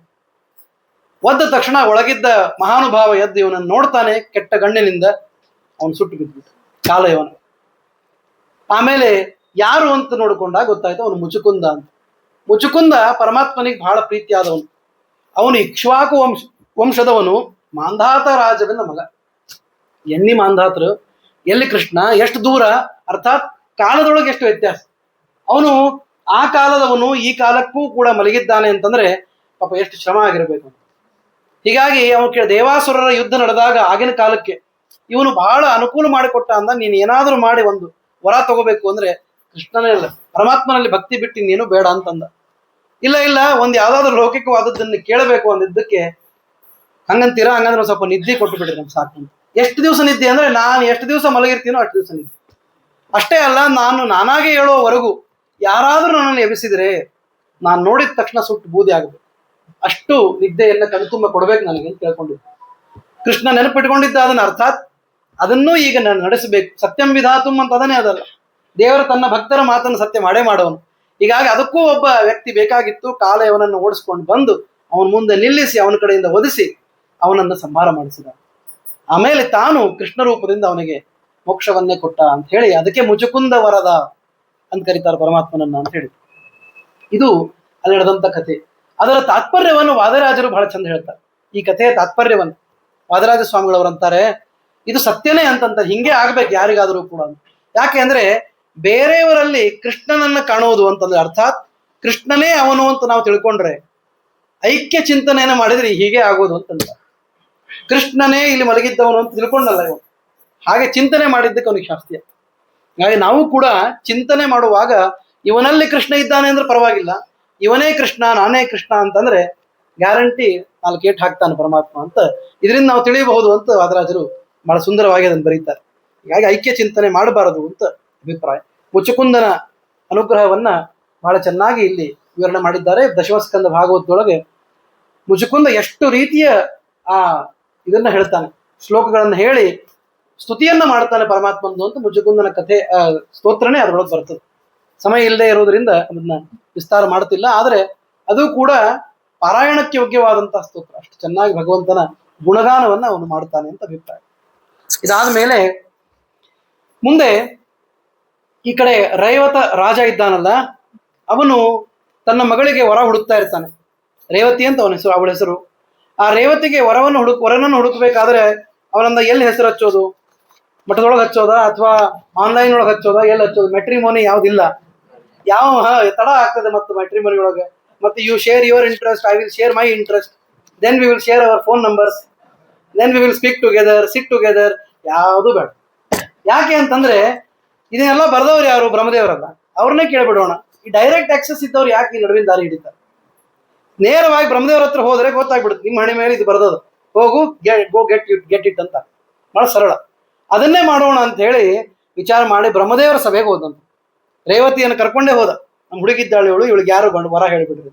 ಎಷ್ಟು ಸರಳ. ಇಂತಹ ಅನುಕೂಲ ಎಲ್ಲರಿಗೂ ಇದ್ದಿದ್ರೆ ಯಾರೂ ಕಷ್ಟನೇ ಪಡ್ತಿರ್ಲಿಲ್ಲ ಜಗತ್ತಿನೊಳಗೆ ಅಂತ ಅನಿಸ್ತು. ಹೋದ ತಕ್ಷಣ ಇವ್ರು ಇಂಥ ವರ ಇಲ್ಲಿ ಅಡ್ರೆಸ್ ಕೊಟ್ಟು ಕಳಿಸ್ಬಿಡೋದು. ಅದಕ್ಕೊಂದು ಟಿಕೆಟಿಂಗ್ ಸಿಸ್ಟಮೇ ಶುರು ಆಗ್ಬಿಡ್ತೈತಿ. ಹೋದ ತಕ್ಷಣ ನೀವು ನಿಮ್ಮ ಪತ್ರ ಹಾಕೋದು, ಅವ್ರು ಟಿಕೆಟಿಗೆ ರೆಸ್ಪಾನ್ಸ್ ಕೊಡ್ತಾರೆ, ತಗೊಂಡು ಬಂದ್ಬಿಡೋದು ಮನೆಗೆ, ಮುಗಿದೋಯ್ತು. ಇಷ್ಟು ಅನುಕೂಲ ಇರ್ತಿತ್ತು. ಇಲ್ಲ ಅಂದ್ರೆ ನಿಮ್ಗೆ ಏನು ರಿಪ್ಲೈ ಬಂದಿಲ್ಲ ಅಂತಂದ್ರೆ ನೋ ರಿಪ್ಲೈ ಅಂದ್ರೆ ನಿಮ್ಮ ಹುಡುಗಂದು ಹುಡುಗಿದು ಮದುವೆ ಆಗಿಲ್ಲ ಅಂತ ತಿಳ್ಕೊಂಡ್ಬಿಡೋದು, ಅಷ್ಟೇ ಬಂದ್ಬಿಡೋದು. ಹಾಗಾಗ್ಲಿಲ್ಲ. ಅವರಂದ್ರು 1 ನಿಮಿಷ ಕೂಡ್ರಿ ಅಂತ ಹೇಳಿದ್ರು. ಹಾಡು ನಡೀತಿತ್ತಲ್ಲಿ ಒಂದು ಒಳ್ಳೆ ಗಂಧರ್ವರ ಗಾನ. ಆ ಗಂಧರ್ವರ ಗಾನ ನಡೆದಿದ್ದು ಎಷ್ಟೊತ್ತು ಅಂದ್ರೆ 1-2 ನಿಮಿಷ, 1-2 ಕ್ಷಣ ಅಂತಂತ. ಅಷ್ಟು ನಡೀತು. ಅವಾಗ ಅಂದ್ರು, ಸ್ವಾಮಿ ಹೇಳ್ರಿ ಯಾರು, ನಿನ್ನ ಮನಸ್ಸಿನೊಳಗೆ ಯಾರಿದ್ದಾರೆ ಹೇಳು ಅಂತಂದ್ರು.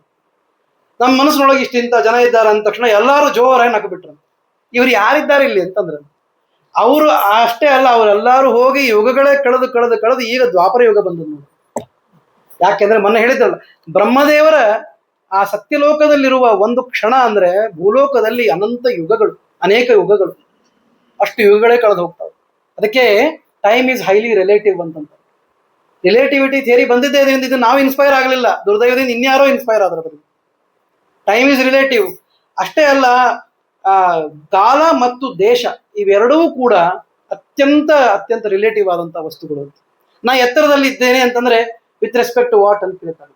ಅಂದ್ರೆ ಯಾವುದನ್ನು ನೋಡಿ ನೀವು ಎತ್ತರದಲ್ಲಿದ್ದೀರಿ? ಕೆಳಗಿನವ್ರಿಗೆ ಕೂಡಿದ್ರೆ ನಾವು ಎತ್ತರದೊಳಗಿದ್ದೀವಿ, ಮೇಲ್ನವ್ರು ನೋಡಿದ್ರೆ ಕೆಳಗಿದ್ದೀವಿ ಅಂತ. ಅಂದ್ರೆ ಅರ್ಥ ಏನಾಯ್ತು? ನನ್ನ ದೇಶ ಏನದಲ್ಲ, which I represent is relative ಅಂತ ಆಯ್ತು. ಟೈಮ್ ತಗೊಂಡ್ರೆ ನಾನು ನೋಡ್ರಿ ಇವತ್ತು ಈ ಸಮಯದೊಳಗಿದ್ದೀನಿ ಅಂತಂದಾಗ ಇನ್ನೊಬ್ಬರು ಆ ಕಾಲಕ್ಕೆ ಏನು ಮಾಡ್ತಿದ್ದಾರೆ ಅದರಿಂದ ರಿಲೇಟಿವ್ ಆಯ್ತು. ಹೀಗಾಗಿ ಸಮಯದಕ್ಕೂ ರಿಲೇಟಿವ್. ಅಥವಾ ಹಿಂದೆ ಹೋದವರಿಗೆ ಕಂಪೇರ್ ಮಾಡಿದ್ರೆ ನಾವು ಮುಂದು, ನಾಳೆ ಹುಟ್ಟವರಿಗೆ ಕಂಪೇರ್ ಮಾಡಿದ್ರೆ ನಾವು ಹಿಂದು. ಹೀಗಾಗಿ ಟೈಮಿಗೂ ಒಂದು ಅಬ್ಸಲ್ಯೂಟ್ ವ್ಯಾಲ್ಯೂ ಅಂತಿಲ್ಲ, ದೇಶಕ್ಕೂ ಒಂದು ಅಬ್ಸಲ್ಯೂಟ್ ವ್ಯಾಲ್ಯೂ ಅಂತಿಲ್ಲ. ಇದನ್ನ ಭಾಗವತಕಾರರು ಆವಾಗಲೇ ಬರೆದಿದ್ದಾರೆ. ಇಲ್ಲಾಂದ್ರೆ ಈ ರೇವತಿಯ ಕಥೆ ಹೇಳುವಂಥದ್ದು ಏನಿತ್ತು? ರೇವತಿ ಅನ್ನೋ ಹುಡುಗಿಯನ್ನು ಬಲರಾಮ ಮದುವೆಯಾದ, ಮುಗಿದೋಯ್ತಲ್ಲ. ಈ ಗಂಧರ್ವಗಾನದ ಕಥೆಯನ್ನ ಹೇಳಿ ಆ ಕ್ಷಣ ಯುಗಗಳನ್ನೇ ಕಳೀತು ಅನ್ನುವ ಮಾತನ್ನ ಹೇಳೋದ್ರ ಮೂಲಕ ಏನ್ ಹೇಳ್ತಿದ್ದಾರೆ ಅಂದ್ರೆ ಸಮಯದ ಬಂಧ ಎಷ್ಟು ವ್ಯತ್ಯಾಸ. ಯಾಕಂದ್ರೆ ಕಾಲ ಕರ್ಮ ಹೇಗೋ ಹಾಗೆ ಕಾಲದ ಗತಿಯೂ ಅಷ್ಟೇ ವಿಚಿತ್ರವಾದದ್ದು ಅಂತ ಹೇಳಲಿಕ್ಕೆ ಇದನ್ನು ಹೇಳಿದ್ದಾರೆ. ಹೀಗಾಗಿ ಬಲರಾಮ ಇದ್ದಾನೆ ನೋಡ್ರಿ, ಬಲರಾಮನಿಗೆ ಮದುವೆ ಮಾಡಿಕೊಡ್ರಿ ಅಂತ ಹೇಳಿದ್ರು. ಕೃಷ್ಣನ ಅಣ್ಣ ಆಯ್ತು ಹಂಗಂದ್ರೆ ಮದುವೆ ಮಾಡೋಣ ಅಂತ ಬಂದು ನೋಡಿದ್ರೆ ಬಲರಾಮ ಇಷ್ಟಿದ್ದಾನೆ, ಹುಡುಗಿ ಇಷ್ಟು ಎತ್ತರಿದ, ಅವಳಿದ್ದಾಳೆ 30 ಫೂಟ್, ಬಲರಾಮ ಇದ್ದಾನೆ 10 ಫೂಟ್. ಸರಿಯಾದ ಪ್ರಮಾಣದೊಳಗೆ ಹೇಳ್ಬೇಕು. ಕೃತಯುಗದವರೆಲ್ಲ 30 ಫೂಟ್ ಇರ್ತಾರಂತ, ಕಲಿಯುಗದೊಳಗೆ 3ಕ್ಕೆ ಬರ್ತಾರಂತ ಮುಂದೆಲ್ಲರೂ. ಈಗ ನಾವೇ ಬಹಳ ಅವ್ರಿಗಿಂತ ಎತ್ತರವಾಗಿದ್ದೀವಿ ಅಂತ ಅನಿಸ್ತದ. ಅವಾಗ ಅಷ್ಟು ಸಣ್ಣವರು ಕಲಿಯುಗದ ಜನ. ಬಲರಾಮನಿಗೆ ನೋಡಿದ್ರೆ ಅವಳು ಅಷ್ಟು ಎತ್ತರ ಇದ್ಲಲ್ಲ, ಹಂಗಾಗಿ ಬಲರಾಮ ಅಂದ ಏನೂ ಪ್ರಾಬ್ಲಮ್ ಇಲ್ಲ. If all is well height is okay ಅಂತ. ಹಂಗಾಗಿ ಈ ಹುಡುಗಿ ಚೆನ್ನಾಗಿದ್ದಾಳೆ ಮದುವೆ ಆಗ್ತೀನಿ ಅಂತ ಹೇಳಿ ಕುತ್ತಿಗೆಗೆ ಹಲಾಯುಧವನ್ನು ಹಾಕಿ ಎಳೆದ್ ಬಿಟ್ಟ. ಹಂಗೆ ದಯವಿಟ್ಟು ನೀವು ಯಾರು ಎಳಿಲಿಕ್ಕೆ ಹೋಗ್ಬೇಡ ಅಂತ ಹೇಳಿ. ಇಲ್ಲ ಅಂತಂದ್ರೆ ಅಲ್ಲ, ಅದು ಮುಂದೆ ಅವ್ರು ಎಳೆದ ಎಳಿತಿರ್ತಾರೆ ಹಲಾಯುಧ ಹಾಕಿ. ಆದ್ರೆ ನೀವು ಬೇಕಾದ್ರೆ ಆ ಪ್ರಯೋಗ ಮಾಡಬೇಕು ಅಂತ ಹೋದರೆ ಅವತ್ತಿಂದೇ ಶುರು ಆಗ್ಬಿಡುತ್ತೆ. ತಿರುಗು ಬಾಣ ಅಂತಾರಲ್ಲ, ಅದು ಶುರು ಆಗ್ತದೆ. ಆದ್ದರಿಂದ ಬಲರಾಮ ಮಾಡಿದ್ದು ಅವನಿಗೆ ಬಲ ಅದ ನೋಡ್ರಿ ಹೆಸರಿನೊಳಗೆ. ನಮ್ಮ ಹೆಸರಿನೊಳಗೂ ಬಲ ಇಲ್ಲ, ನಮ್ಮೊಳಗೂ ಬಲ ಇಲ್ಲ. ಆದ್ರಿಂದ ಆ ಕೆಲಸ ಮಾಡೋದು ಬೇಡ ಅಂತ ಅಭಿಪ್ರಾಯ. ಅಂತೂ ಬಲರಾಮನ ಜೊತೆಗೆ ರೇವತಿಯ ಮದುವೆಯನ್ನ ಮಾಡಿಕೊಟ್ಟಿದ್ದಾರೆ. ಮುಂದೆ ವಿದರ್ಭ ರಾಜ ಯಾರಿದ್ದ, ಭೀಷ್ಮಕ ರಾಜ ಅಂತ ಇದ್ದಾನಲ್ಲ, ಅವನಿಗೆ ರುಕ್ಮಿಣಿ ಅನ್ನುವ ಮಗಳಿದ್ದಾಳೆ. 5 ಜನ ಮಕ್ಕಳು, 5 ಜನ ಗಂಡು ಮಕ್ಕಳು. ರುಕ್ಮಿರಥ, ರುಕ್ಮಬಾಹು, ರುಕ್ಮಮಾಲಿ, ರುಕ್ಮಕೇಶ ಮತ್ತು ರುಕ್ಮಿಣಿ ಅಂತ ಹೀಗೆ 6 ಜನ ಮಕ್ಕಳು ಅವನಿಗೆ. ಅದರೊಳಗೆ ಸೀನಿಯರ್ ಮೋಸ್ಟ್ ಇದ್ದವನು ರುಕ್ಮಿ ಅವ ಇದ್ದಾನೆ. ಅವನು ಶಿಶುಪಾಲನ ದೋಸ್ತಿದ್ದಾನೆ. ಶಿಶುಪಾಲನ ಬಹಳ ಸ್ನೇಹಿತ. ಅಷ್ಟೇ ಅಲ್ಲ, ಶಿಶುಪಾಲನ ಸ್ನೇಹಿತ ಅಂತಂದ್ರೆ ಕೃಷ್ಣನ ವಿರೋಧಿ ಅಂತೆ ಅರ್ಥ. If you want to know a person, look at his friends ಅಂತಾರೆ ನೋಡಿ. ಹಾಗಾಗಿ ರುಕ್ಮಿಯ ದೋಸ್ತರು ಯಾರಿದ್ದಾರೆ ಅಂದ್ರೆ ಶಿಶುಪಾಲ. ಆದ್ದರಿಂದ ಕೃಷ್ಣನ ವಿರೋಧಿ ಅಂತ ಗೊತ್ತಾಯ್ತು. ಅವನಿಗೆ ಮದುವೆ ಮಾಡಿಕೊಡ್ಬೇಕು ಶಿಶುಪಾಲನಿಗೆ ಅಂತ ಇವ ಅನ್ಕೊಂಡಿದ್ದ. ಸ್ನೇಹಿತನಿಗೆ ಒಳ್ಳೆ ಯೋಗ್ಯನಾದವನು, ಇನ್ನೂ ಕೃಷ್ಣನಿಂದ ಅವನು ಸಂಹಾರಕ್ಕೂ ಒಳಗಾಗಿಲ್ಲ, ಅವನು ಗಟ್ಟಿ ಇದ್ದಾನೆ ಬಹಳ. ಜರಾಸಂಧನ ಹಿಂದಿನ ಇದನ್ನೂ ಅದ, ಏನಂತಾರ ಅದಕ್ಕೆ, ಬ್ಯಾಕ್ಗ್ರೌಂಡು ಅದ, ಪೊಲಿಟಿಕಲ್ ಬ್ಯಾಕ್ಗ್ರೌಂಡ್ ಇರೋದ್ರಿಂದ. ಅದು ನೋಡ್ರಿ, ಅದು ಮತ್ತೆ ಬಿಹಾರದೊಳಗೆ ಅದ. ಎಷ್ಟು ಮಜಾ ಅದ ನೋಡ್ರಿ. ಪಾಲಿಟಿಕ್ಸ್ ಬಹಳಷ್ಟು ಬಿಹಾರ ಮತ್ತು ಉತ್ತರ ಪ್ರದೇಶದೊಳಗೆ ಅದ ಅನ್ಲಿಕ್ಕೆ ಇದೊಂದು ಸಾಕ್ಷಿ. ಅಂತೂ ಬಿಹಾರದ ಪಾಲಿಟಿಕ್ಸ್ ಬ್ಯಾಕ್ಗ್ರೌಂಡ್ ಇರೋದ್ರಿಂದ ಇವನಿಗೆ ಕೊಡೋಣ ಶಿಶುಪಾಲನಿಗೆ ಅಂತ ಹೇಳಿ ವಿಚಾರ ಮಾಡ್ಕೊಂಡು ಅವನು ಕೂತಾನ. ಇವನಿಗೆ ಏನೂ ಸೇ ಇಲ್ಲ. ತಂದೆ ಪಾಪ, ಇಂಥ ಮಕ್ಕಳು ಪ್ರಬಲರಾದ್ರೆ ತಂದೆ ಮೆತ್ತಗಾಗ್ಬಿಡುತ್ತೆ. ಅದು ಯಾವಾಗಲೂ ಅಷ್ಟೇ ಇರೋದು. ಹೀಗಾಗಿ ಅವನಿಗೆ ಚಾಯ್ಸ್ ಬಾಳಿಲ್ಲ. ಹಿಂಗಾಗಿ ಅವನು ಸುಮ್ಮನಿದ್ದಾನೆ ವಿದರ್ಭ ದೇಶದೊಳಗೆ. ರುಕ್ಮಿಣಿ ಮಾತ್ರ ಮೇಲಿಂದ ಮೇಲೆ ನಾರದರು ಬಂದು ಹೋಗಿ ವ್ಯವಸ್ಥೆ ಮಾಡಿ ಇಟ್ಟುಬಿಟ್ಟಿದ್ದಾರೆ. ಹಿಂಗಾಗಿ ನಾರದರ ಮುಖಾಂತರವಾಗಿ ರುಕ್ಮಿಣಿ ಈಗಾಗಲೇ ನಿರ್ಧಾರ ಮಾಡಿದ್ದಾಳೆ, ಕೃಷ್ಣನೇ ನನಗೆ ಗಂಡನಾಗಬೇಕು ಅಂತ ಅವಳು ವಿಚಾರ ಮಾಡಿದ್ದಾಳೆ. ನಾರದರು ಇಲ್ಲಿ ಬಂದವರು ಮತ್ತೆ ಮಥುರಾಕ್ ಹೋಗೋದಿಲ್ಲೇನೋ, ಅಲ್ಲೂ ಹೋಗಿದ್ರು. ಅಲ್ಲಿ ಹೋಗಿ ಅಲ್ಲಿ ವ್ಯವಸ್ಥೆ ಮಾಡಿದ್ದಾರೆ. ಏನಂದ್ರೆ ರುಕ್ಮಿಣಿಯೇ ನನ್ನ ಮದುವೆ ಆಗಬೇಕು, ಅವಳನ್ನೇ ನನ್ನ ಹೆಂಡತಿ ಅಂತ ಕೃಷ್ಣನೂ ಅಪೇಕ್ಷೆ ಪಟ್ಟಿದ್ದಾನೆ. ಈ ರೀತಿಯಾಗಿ ಅಲ್ಲಿ ನಡೆದಿದೆ ಅಂತ. ಆಮೇಲೆ ನಾರದರ ಮುಖದಿಂದ ಕೇಳಿದ ಆ ಗುಣಗಳನ್ನ ವಿಚಾರ ಮಾಡಿ ಕೃಷ್ಣ ಯಾವಾಗ ನನ್ನ ಮದುವೆ ಆಗ್ಬೇಕು ಅಂತ ನಿರ್ಧಾರ ಮಾಡಿದ್ಲು, ಅಣ್ಣನ ಆ ನಿರ್ಧಾರ ಅವಳಿಗೆ ಒಂದು ಚೂರು ಮನಸ್ಸಿಗೆ ಬರಲಿಲ್ಲ. ಅಷ್ಟೇ ಅಲ್ಲ, ಅವಳು ಹೇಳ್ತಾಳಂತೆ, ಸಿಂಹದ ಪಾಲನ್ನ ನರಿ ತಗೊಂಡ್ರೆ ಏನಾಗ್ಬೇಕು ಹಂಗಾಗ್ತದೆ. ನಾನು ಹವ್ಯ ದಾನಮಿವ ನಿಂದ್ಯತೆ ಶುನೆ ಅಂತ ಹೇಳಿ ಮಧ್ವಿಜಯದಲ್ಲಿ ಬರ್ತದಲ್ಲ. ಹವಿಸ್ಸಿನ ಅನ್ನವನ್ನ ನಾಯಿಗೆ ಹಾಕಿದ್ರೆ ಏನಾಗ್ತದೆ, ಸಿಂಹದ ಪಾಲನ್ನ ನರಿಗೆ ಹಾಕಿದ್ರೆ ಏನಾಗ್ತದೆ. ಆ ರೀತಿಯಾಗಿ ದುಷ್ಟನಾದ ಅತಿ ಅಲ್ಪಾಯುಷ್ಯಾದ ನೋಡಿ, ಇನ್ನು ಸ್ವಲ್ಪ ದಿವಸಕ್ಕೆ ಶಿಶುಪಾಲನೂ ಕೂಡ ಸಮೃದ್ಧನಾಗ್ತಾನೆ ಕೃಷ್ಣನಿಂದ. ಸೋದರತ್ತೆ ಮಗ ಅವನೇನು ಬಹಳ ದೂರದವನಲ್ಲ. ಹೀಗಿದ್ದರೂ ಕೂಡ ಅವನ ದುಷ್ಟತನಕ್ಕೆ ಅವನಿಗೆ ಶಾಸ್ತಿ ಆಗೋದಿದೆ. ಅಂಥವನ ಜೊತೆ ಪ್ರೀತಿ ಮಾಡಿ ಏನು ಪ್ರಯೋಜನ? ಹೆಣ್ಣು ಮಕ್ಕಳು ಯಾವ ರೀತಿ ಯೋಚನೆ ಮಾಡಬೇಕು ಅಂದ್ರೆ ಇದನ್ನ ಹೇಳ್ತಾರೆ. ಶ್ರುತ್ವಾ ಗುಣಾನ್ ಸುಂದರ ಸಂಗಮಾಂಸ್ತೆ ನಿರ್ವಿಶ್ಯ ಕರ್ಣ ವಿವರಂ ಹರತೋಂಗ ತಾಪಂ ರೂಪಂ ಪರಂ ತ್ವಯಚ್ಯುತಾ ವಿಶತಿ ಚಿತ್ತಂ ಅಪತ್ರಪಮ್ಮೆ. ರೂಪಂ ಪರಂ ಭುವನ ಮಂಗಲ ಮಂಗಲಂತೆ ತ್ವಯಚ್ಯುತಾ ವಿಶತಿ ಚಿತ್ತಂ ಅಪತ್ರಪಮ್ಮೆ ಅಂತ ಒಂದು ಪತ್ರ ಬರೀತಾಳ. ಹೇಗಿರ್ಬೇಕು ಅಂತಂದ್ರೆ, ನಾನು ಸೌಂದರ್ಯವನ್ನು ನೋಡಿದೆ ಅಂತಂತಾಳೆ. ಸೌಂದರ್ಯವನ್ನು ನೋಡಿ ಮದುವೆ ಆಗ್ತಾ ಇದ್ದೀನಿ ಅಂತ ಬರೀತಾಳೆ. ಆದರೆ ರೂಪ ಲಾವಣ್ಯ ಅಲ್ಲ. ಶುತ್ವಾ ಗುಣಾನ್ ಸುಂದರ ಸಂಗಮಾಂಸ್ತೆ. ನಿನ್ನ ಗುಣ ಸೌಂದರ್ಯವನ್ನ, ಗುಣ ಸೌರಭವನ್ನ ನಾರದರು ನನ್ನ ಕಿವಿಗೆ ಹಾಕಿದ್ದಾರೆ. ಅದನ್ನು ಕೇಳಿ ಕೇಳಿ ನನ್ನ ಕಿವಿಯ ಆ ರಂಧ್ರದ ಮೂಲಕ ಮನಸ್ಸಿಗೆ ಇಳಿದು ಬಿಟ್ಟಿದೆ. ಒಬ್ಬ ಸದ್ಗುಣಿಯಾದ ವರ ಇದ್ದಾನೆ ಅಂತಂದ್ರೆ ಅವನನ್ನೇ ಆರಿಸಬೇಕು ಅಂತನ್ನುವ ಒಂದು ಸಂದೇಶ ರುಕ್ಮಿಣಿ ಕೊಡ್ತಾ ಇದ್ದಾಳೆ. ಯಾಕಂದ್ರೆ ಗುಣಗಳ ಜೊತೆಗೆ ಬಾಳೋದು ಸರಳ, ರೂಪದ ಜೊತೆಗೆ ಬಾಳೋದು ಬಹಳ ಕಷ್ಟ. ರೂಪ ಇವತ್ತಿದ್ದದ್ದು ನಾಳೆ ಬದಲಾವಣೆಗೊಳ್ಳಬಹುದು, ಗುಣ ಹಂಗಾಗೋದಿಲ್ಲ. ದೇಹ ಸುಟ್ಟರು ಗುಣ ಸುಣೋದಿಲ್ಲ. ಆದ್ದರಿಂದ ಶಾಶ್ವತವಾದದ್ದು ಗುಣವೇ ಹೊರತು ರೂಪವಲ್ಲ ಅಂತ ಹೇಳಿ ರುಕ್ಮಿಣಿ ತೋರಿಸ್ತಾ ಇದ್ದಾಳೆ ಈ ಪತ್ರದ ಮೂಲಕ. ಆ ಪತ್ರವನ್ನ ಬರೆದು ಹೇಳ್ತಾಳೆ, ಕೃಷ್ಣ ನಿನ್ನ ಗುಣಗಳು ನನಗೆ ಬಹಳ ಮನಸ್ಸಿಗೆ ಬಂದಿದೆ. ಅಷ್ಟೇ ಅಲ್ಲ, ಒಂದು ಹುಡುಗಿ ಮೊದಲು ಮಾತಾಡಿ ನೀನು ನನ್ನನ್ನು ಮದುವೆ ಆಗುವಂತ ಹೇಳೋದು ಬಹಳ ರೇರ್. ಪ್ರಪೋಸ್ ಯಾವಾಗಲೂ ಗಂಡು ಹುಡುಗರೇ ಮಾಡೋದು. ಪಾಪ ಹೆಣ್ಣು ಹುಡುಗರೇ ಮಾಡೋದಿಲ್ಲ. ಅವ್ರಿಗೆ ಬೇಕಾದಷ್ಟು ಮೊದಲೇ ಅಪೇಕ್ಷೆ ಆಗಿದ್ರು ಮಾಡೋದಿಲ್ಲ. ಯಾಕೆಂದ್ರೆ ಒಂದು ಕ್ರಮ ಮಾಡ್ಕೊಂಡಿದ್ದಾರೆ ಜಗತ್ನೊಳಗೆ. ಆದ್ರೆ ಹಂಗಲ್ಲ. ರುಕ್ಮಿಣಿ ಅಂತಾಳೆ, ಐ ವಿಲ್ ಪ್ರಪೋಸ್ ಫಸ್ಟ್ ಅಂತ. ಅದಕ್ಕಾಗಿ ಒಬ್ಬ ವಿಪ್ರನನ್ನ ಕರೆದು, ಸುಳ್ಳು ಮಾತಾಡ್ತಿದ್ದಿಲ್ಲ ಅವಾಗ ಬ್ರಾಹ್ಮಣರು, ಈಗ ಆದ್ರೆ ಗ್ಯಾರಂಟಿ ವಿಪ್ರನ್ ಕರಿತಿರ್ಲಿಲ್ಲ. ನಾವೆಲ್ಲ ಸುಳ್ಳು ಮಾತಾಡೋರು ಅಂತ ರುಕ್ಮಿಣಿ ಪಕ್ಕಾ ಗುರ್ತದೆ. ಹಿಂಗಾಗಿ ನಮ್ಮನ್ನು ಯಾರನ್ನೂ ಅವಳು ಕರ್ಕೋತಾ ಇರಲಿಲ್ಲ. ಆವಾಗಿನ ವಿಪ್ರರು ಮಹಾನುಭಾವರು, ಸತ್ಯವಾದಿಗಳಾದ್ರಿಂದ ವಿಪ್ರರ ಕೈಯಲ್ಲಿ ಒಂದು ಸಂದೇಶವನ್ನು ಕೊಟ್ಟು ಕಳಿಸ್ತಾಳೆ.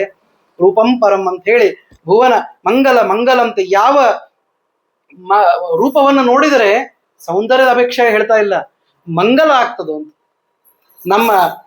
ನನ್ನನ್ನ ಒರೆಸುವ ಆ ವರನ ರೂಪ ಸುಂದರ ಆಗಿರೋಕ್ಕಿಂತ ನನಗೆ ಮಂಗಲ ಆಗಬೇಕು ಅಂತ. ಎಷ್ಟು ಚಂದದ ನೋಡ್ರಿ. ಒಂದು ಗುಣ ಇನ್ನೊಂದು ರೂಪದಲ್ಲಿರುವ ಆ ದೈವಿ ಭಾವ, ಅದರಿಂದ ಮಾಂಗಲ್ಯ ಬರ್ತದೆ. ಮಾಂಗಲ್ಯ ಅನ್ನೋ ಶಬ್ದಕ್ಕೆ ಅರ್ಥ ಏನು? ಬೀಯಿಂಗ್ ಹ್ಯಾಪಿ ಅಂತ ಅರ್ಥ. We are well placed, very happily living ಅಂತ ಅರ್ಥ. ಮಾಂಗಲ್ಯ ಅನ್ನೋ ಶಬ್ದಕ್ಕೆ ಬೇರೆ ಏನೋ ಅರ್ಥ ಹೇಳಿದ್ದ. ಅದರ ಸಂಕೇತವಾಗಿ ಮಾಂಗಲ್ಯ ಕಟ್ಟಿಕೊಂಡಿರ್ತಾರೆ ಅಷ್ಟೇ. ಮಾಂಗಲ್ಯ ಕಟ್ಟಿಕೊಳ್ಳೋದು ಅಂದ್ರೆ ಇದು ಹೊರಗಿನ ವಸ್ತು ಅಷ್ಟೇ, ಒಳಗೊಂದು ಅದರದ್ದು ಕಮಿಟ್ಮೆಂಟ್ ಅದ. ಆ ಕಮಿಟ್ಮೆಂಟ್ ಅನ್ನು ತೋರಿಸ್ಲಿಕ್ಕೆ ಹೊರಗೆ ಒಂದು ಮಾಂಗಲ್ಯ ಧಾರಣೆ ಅಂತ ಒಂದು ಮಾಡಿರ್ತಾರೆ. ಇದನ್ನ ಹೆಣ್ಮಕ್ಳಷ್ಟೇ ಮಾಡ್ತಾರೆ. ಅದಕ್ಕಾಗಿ ಇದು ಪುರುಷ ಪ್ರಧಾನ ಸಮಾಜ ಅಂತ ಹಿಂಗೆಲ್ಲ ಅನ್ನೋರಿದ್ದಾರೆ. ಅದಕ್ಕೆ ಪ್ರತ್ಯೇಕವಾಗಿ ಉತ್ತರ ಕೊಡಬೇಕಷ್ಟೆ. ಅಂತೂ ಮಾಂಗಲಿಕವಾದ ನಿನ್ನ ರೂಪವನ್ನ, ಅದ್ಭುತವಾದ ನಿನ್ನ ಗುಣಗಳನ್ನು ನೋಡಿ ನಾನು ಮನಸ್ಸನ್ನು ಸೋತಿದ್ದೇನೆ. ದಯವಿಟ್ಟು ನನ್ನನ್ನು ನೀನು ಮದುವೆ ಆಗು. ಒಂದು ಪತ್ರನೂ ಬರೀತಾಳೆ. ಈ ಪತ್ರಕ್ಕೆ ಅವನು ಉತ್ತರ ಬರೆಯೋದು, ಮತ್ತೆ ಅದಕ್ಕೊಂದು ಉಪಾಯ ಬರೆಯೋದು ಬೇಡ. ಅಲ್ಲೇ ಓವರ್ ಲೀಫ್ ಅಂತ ಇರ್ತಾನೆ ನೋಡ್ರಿ ಹಿಂದೆ, ಅಲ್ಲೇ ಬರೆದು ಬಿಟ್ಲಂತ ಅಡ್ರೆಸ್. ಅಂಬಿಕಾ ದೇವಸ್ಥಾನ, ಊರ್ ಹೊರಗೆ ವಿದರ್ಭ ನಗರ ಅಂತ ಹೇಳಿ ಪಿನ್ ಕೋಡ್ ಒಂದು ನಮ್ಗೆ ಗೊತ್ತಿರಂಗಿಲ್ಲ, ಹಂಗ ಅವ್ರು ಹಾಕಿಲ್ಲ. ಹಿಂಗಾಗಿ ಎಲ್ಲಾ ಮಾಡಿ ಬರೆದು ಕಳಿಸ್ಬಿಟ್ಟು ಅಂಬಿಕಾ ದೇವಸ್ಥಾನಕ್ಕೆ ರುಕ್ಮಿ ನನ್ನನ್ನು ಕರ್ಕೊಂಡು ಹೋಗ್ತಾನೆ. ನಮ್ಮ ಪರಿವಾರದವರೆಲ್ಲ ದೇವರ ಸಮಾರಾಧನೆ ಅಂತ ಮಾಡ್ತಾರೆ. ಆವಾಗ ಅಂಬಿಕಾ ದೇವಸ್ಥಾನ ಪಕ್ಕದೊಳಗೆ ಶಚೀದೇವಿ ಅವಳ ದೇವಸ್ಥಾನ, ಅಲ್ಲೆಲ್ಲ ನಾವು ಪೂಜೆ ಮಾಡಿದ ಮೇಲೆ ಹೊರಗೆ ಬರ್ತೀನಿ. ನನ್ನನ್ನು ನೀನು ಡೀಸೆಂಟ್ ಆಗಿ ಮದುವೆ ಆಗೋಂಗಿಲ್ಲ, ರಾಕ್ಷಸ ವಿಧಿಯಿಂದ ಮದುವೆ ಆಗ್ಬೇಕು. ಹೆಣ್ಮಕ್ಳಿಗೆ ಎಷ್ಟು ವೈಲ್ಡ್ ಅಪೇಕ್ಷೆಗಳಿರ್ತಾವಂತ. ಇದು ರುಕ್ಮಿಣಿಯ ಒಂದು ಇದು. ಯಾಕೆಂದ್ರೆ ಕೃಷ್ಣ ನಾನು ಮದುವೆ ಆಗೋ ಹುಡುಗ ಎಷ್ಟು ಗಟ್ಟಿದ್ದಾನಂತ ತೋರಿಸ್ಬೇಕಲ್ಲ ಎಲ್ಲರೂ. ಅದಕ್ಕಾಗಿ ಹೆಣ್ಮಕ್ಳಿಗೆ ಅದರೊಳಗೂ ಒಂದು ವಿಶೇಷವಾದಂತಹ ಅಪೇಕ್ಷೆ ಇತ್ತು. ಅದಕ್ಕೆ ಅವಳಂತಾಳೆ, ನನ್ನನ್ನು ಬಂದು ನಾವು ಅಪ್ಪಗೆ ಮಾತಾಡಿ ಇಂಥದ್ದು ಏನು ನಥಿಂಗ್ ಡೂಯಿಂಗ್ ಅವ್ ಮಾಡಂಗಿಲ್ಲ ಅಂತೂ ಗುರ್ತದ ಆಕೆಗೆ. ಅದಕ್ಕೆ ಹೇಳ್ತಿದ್ದಾಳೆ. ಯಾಕಂದ್ರೆ ಕೇಳಿ ತಗೊಳ್ಳೋ ಪರಿಭಾಷೆ ಪರಮಾತ್ಮನದಲ್ಲ, ಎಸ್ಪೆಷಲಿ ಕೃಷ್ಣನ ಪದ್ಧತಿನೇ ಅಲ್ಲ ಅದು ಕೇಳಿ. ಯಾಕೆಂದ್ರೆ ಅವನಂತಾನೆ ಈಶಾವಾಸ್ಯಮಿದಂ ಸರ್ವಂ, ನನಗೆ ಬೇಕು, ನಾನು ತಗೊಂಡ್ಬಿಡು, ನನ್ನದೇ ವಸ್ತು ನಾನೇ ತಗೋಬೇಕಲ್ಲ ಅಂತ ಹೇಳಿ ತಗೊಳ್ಳೋವನೇ. ಆದ್ದರಿಂದ ಅದೇ ರೀತಿ ಬರೆದು ಕಳಿಸ್ತಾರೆ. ಅದನ್ನ ವಿಪ್ರರು ತೆಗೆದುಕೊಂಡು ಹೋಗಿ ಕೃಷ್ಣನಿಗೆ ತೋರಿಸ್ತಾರೆ. ಬಹಳ ಸಂತೋಷ ಆಯ್ತು ಕೃಷ್ಣನಿಗೆ. ಅವನಂದ ಇದಕ್ಕೆ ಉತ್ತರ, ಇದು ಅವನ ಮೊದ್ಲಿಗೆ ಕೇಳಿದ್ದಂತ, ಇದು ರುಕ್ಮಿಣಿನೇ ಬರೆದದ್ದು ಹೌದಾ? ಮತ್ತೆ ದಾರ್ಯಾಗ ನೀವೇನಾದ್ರು ಒಂದೆರಡು ಪಾಯಿಂಟ್ಸ್ ಆ್ಯಡ್ ಮಾಡ್ಕೊಂಡು ಏನಾದ್ರು ತಂದಿರಿ ಅಂದ್ರೆ, ಇಲ್ಲ ಇದು ಇಷ್ಟು ರುಕ್ಮಿಣಿ ಬರೆದದ್ದು ಆಗಲಿ ಅಂತ ಹೇಳಿ ಅದಕ್ಕೆ ಉತ್ತರವನ್ನ ಕೊಟ್ಟ. ಉತ್ತರ ಕೊಡೋದಂದ್ರೆ ಏನು? ನಡಿ ಸದ್ಯ ಅಂತಂದ. ಸದ್ಯ ಹೋಗೋದು, ಯಾಕಂದ್ರೆ ಇನ್ನು ಬಹಳ ದಿವಸ ಇರಲಿಲ್ಲ.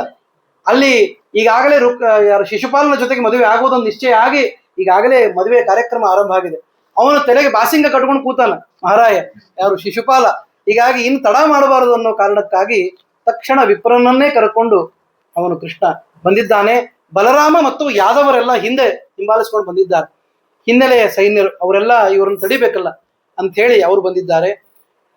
ಇಲ್ಲಿ ಸುದ್ದಿ ಬಂತು, ವಿದರ್ಭ ರಾಜ್ಯದಲ್ಲಿ ಸುದ್ದಿ ಬಂತು ಏನಂದ್ರೆ ಕೃಷ್ಣ ಬಲರಾಮರು ಇಲ್ಲಿ ಬಂದಿದ್ದಾರೆ ಅಂತ. ಅವನಂತ ನಾನು ಯಾವ ಪತ್ರನೇ ಹಾಕಿಲ್ಲ. ಬಂದ್ರೆ ಸಂತೋಷ ಆಗ್ತದೆ, ಆದ್ರೆ ಕರೆದೇ ಇದ್ದಾಗ ಯಾರೇ ಬಂದ್ರೆ ಸ್ವಲ್ಪ ವಿಚಿತ್ರ ಅನಿಸ್ತದೆ. ನಾವು ಕರೆದಿಲ್ಲ ಆದ್ರೂ ಬಂದಿದ್ದಾರೆ, ಬಂದಿದ್ದ ಸಂತೋಷ ಆದ್ರೂ ಕೂಡ ಇನ್ವಿಟೇಷನ್ ಇಲ್ಲದೆ ಬಂದಿದ್ದು ಆಶ್ಚರ್ಯ ಆಯ್ತು. ಆದ್ರೂ ಅವನು ಯಾಕೆ ಇನ್ವಿಟೇಷನ್ ಮಾಡಿದ್ದಿಲ್ಲ ಅಂದ್ರೆ ಅವರು ಬಂದ್ರೆ ಇದು ಮದುವೆ ಆಗೋದಿಲ್ಲ, ಇದೊಂದು ಯುದ್ಧ ಭೂಮಿ ಆಗ್ತದೆ ಅಂತ ಗೊತ್ತಿತ್ತು. ಅದಕ್ಕಾಗಿ ಅವರಿಗೆ ಪತ್ರನೂ ಬರ್ಲಿಕ್ಕೆ ಹೋಗಿರ್ಲಿಲ್ಲ. ಆಮೇಲೆ ಇವರು ಬಂದಿದ್ದಕ್ಕೆ ಉದ್ಯಾನವನ ಊರ ಹೊರಗೆ ಇತ್ತು, ಅಲ್ಲಿ ಇಳ್ಕೊಂಡಿದ್ದಾರೆ ಕೃಷ್ಣ ಮತ್ತು ಬಲರಾಮ ಅಂತ ಗೊತ್ತಾಯ್ತು. ಹಿಂದಿನ ದಿವಸ ಎಲ್ಲಾ ಜನ ಮಂದಿ ಊರು ಖಾಲಿ ಮಾಡ್ಕೊಂಡು ಅಲ್ಲಿಗೆ ಸೇರ್ಕೊಂಡ್ಬಿಟ್ರು. ಹೀಗಾಗಿ ಊರಿನೊಳಗೆ ಯಾರು ಇಲ್ಲೇ ಇಲ್ಲ, ಇರೋದು ಇವರೇ, ಮತ್ತೆ ರುಕ್ಮಿ ಅಂಡ್ ಹಿಸ್ ಫ್ರೆಂಡ್ಸ್ ಅವರೇ ಇರೋದು, ಇನ್ಯಾರು ಇಲ್ಲೇ ಇಲ್ಲ. ನೋಡಿದ್ರೆ ಅಲ್ಲಿ ಹೊರಗೆ ಜನ ಇದ್ದಾರೆ, ಎಲ್ಲರೂ ಬಂದಿದ್ದಾರೆ, ಎಲ್ಲರೂ ಕೃಷ್ಣನ ನೋಡ್ತಾ ಇದ್ದಾರೆ. ಬಂದವರೆಲ್ಲ ಅಂತಾರೆ ನಾಳೆ ಮದುವೆ ನೀ ಆಗ್ಬೇಕು, ಅವ ಅಲ್ಲ. ಎಲ್ಲರ ಅಪೇಕ್ಷೆ ಏನು ಅಂದ್ರೆ ಕೃಷ್ಣನೇ ವರ, ಅವಳೇ ವಧು. ಹೀಗಾಗಿ ಅವನು ಆಗಬಾರದು ಅಂತ ಎಲ್ಲರೂ ತಮ್ಮ ತಮ್ಮ ಅಪೇಕ್ಷೆಯನ್ನು ಹೇಳೋದರ ಮೂಲಕ ಸೇವಾ ಮಾಡಿದರು. ಅಷ್ಟೊತ್ತಿಗೆ ವಿದರ್ಭ ದೇಶದ ಇವ ರಾಜ ಬಂದು ಅವನು ಕೂಡ ಬಹಳ ಸಂತೋಷ ಆಯ್ತು, ನೀವೆಲ್ಲ ಬಂದಿದ್ದೀರಿ, ಆದ್ರೆ ಏನ್ ಮಾಡೋದು, ಊರಿಗೆ ಬರ್ರಿ ಅಂತ ಅನ್ನೋ ಸ್ಥಿತಿ ಒಳಗೆ ನಾ ಇಲ್ಲ ಅಂತಂತ. ಯಾಕೆ ಅಂದ್ರೆ ಜರಾಸಂಧ ಮತ್ತು ಅವನ ಎಲ್ಲ ಪರಿವಾರದವರು ಸೇರ್ಕೊಂಡ್ಬಿಟ್ಟಿದ್ದಾರೆ ಅಲ್ಲಿ.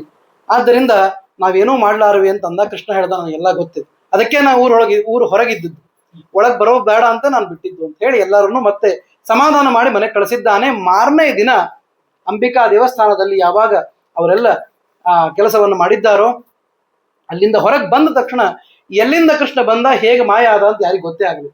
ಅವಳನ್ನ ರುಕ್ಮಿಣಿಯನ್ನ ಎತ್ತುಕೊಂಡು ತನ್ನ ರಥದೊಳಗೆ ಕೂಡಿಸಿಕೊಂಡು ಹೊರಟೇ ಬಿಟ್ಟ. ಹಿಂದಿನಿಂದ ಆ ಕಡೆ ಬಲರಾಮ, ಸಾತ್ಯಕಿ ಎಲ್ಲರೂ ಕೂಡ ಇವರನ್ನು ತಡೆದಿದ್ದಾರೆ. ಆ ಕಡೆಯಿಂದ ಜರಾಸಂಧ ಬಂದ, ಸಾತ್ಯಕಿ ತಡೆದ.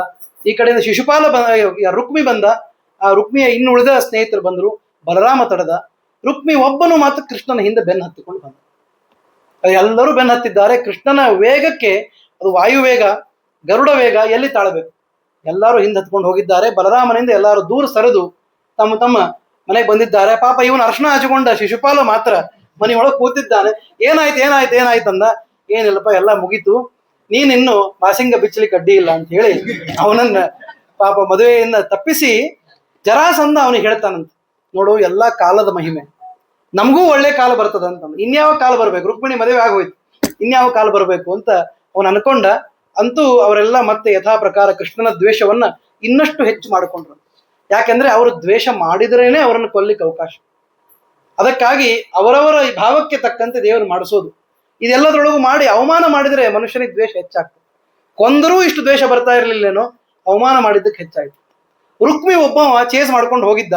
ದೂರದಲ್ಲಿ ಕೃಷ್ಣ ಅವನನ್ನು ನಿಲ್ಲಿಸಿ ಕೊಲ್ಲಬೇಕು ಅಂತ ಹೋದಾಗ ರುಕ್ಮಿಣಿ ಹೇಳ್ತಾಳ, ನಮ್ಮ ಮದುವೆ ನಾಳೆ ನೀ ಮಾಡ್ಕೊಳ್ಳಿ, ನಾಳೆ ಮಾಡ್ಕೊ, ನಾಡಿದ್ದು ಮಾಡ್ಕೊ, ಯಾಕಂದ್ರೆ ನೀನೇನು ಕದ್ದು ಮದುವೆ ಆಗುವನಲ್ಲ, ಮತ್ತೆ ಕರ್ಕೊಂಡು ಹೋಗಿ ದ್ವಾರಕಾ ಪಟ್ಟಣದೊಳಗೆ ಎಲ್ಲರ ಸಮ್ಮುಖದಲ್ಲಿ ಮದುವೆ ಆಗ್ತಿ. ಅಲ್ಲಿವರೆಗೂ ನಮ್ಮ ಅಣ್ಣನೇ ಕೊಂದು ಬಿಟ್ರೆ ಅದು ಮದುವೆ ಶಕುನ ಸರಿ ಹೋಗುವುದಿಲ್ಲ, ಉಳಿಸೋನ್ನ ಅಂತ ಕೇಳ್ಕೊತಾಳ.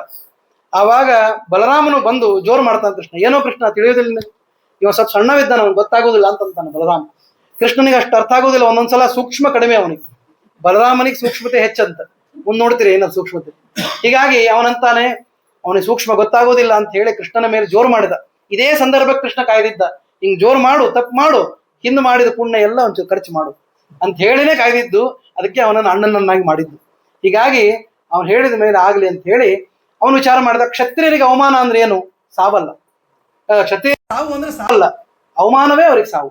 ಇದಕ್ಕಾಗಿ ಅವನ ತಲೆಯೊಳಗೆ ಮೀಸೆ ಎಲ್ಲ ಬೋಳಿಸಿ ತಲೆಯನ್ನ ವಿಚಿತ್ರವಾಗಿ ಕೇಶಾಲಂಕಾರವನ್ನು ಮಾಡಿ ಕೃಷ್ಣ ಫಸ್ಟ್ ಟೈಮ್ ಯಾರಾದ್ರೂ ಬ್ಯೂಟಿ ಪಾರ್ಲರ್ ಮಾಡಿದ್ರೆ ಅದು ಕೃಷ್ಣನೇ. ಯಾಕೆಂದ್ರೆ ಅದು ಇವನಿಗೆ ರುಕ್ಮಿಗೆ ಒಳ್ಳೆ ಕೇಶಾಲಂಕಾರ ಮಾಡಿದ. ಅವನ ಮುಖವನ್ನು ಅವನೇ ನೋಡ್ಕೊಳ್ಬಾರ್ದು, ಆ ರೀತಿ ವ್ಯವಸ್ಥೆ ಮಾಡಿ ಕಳಿಸಿದ. ಅವನು ಇನ್ನೊಂದು ಕಡೆ ಹೋಗಿ ವಾಸ ಮಾಡ್ಲಿಕ್ಕೆ ಪ್ರಾರಂಭ ಮಾಡಿದ.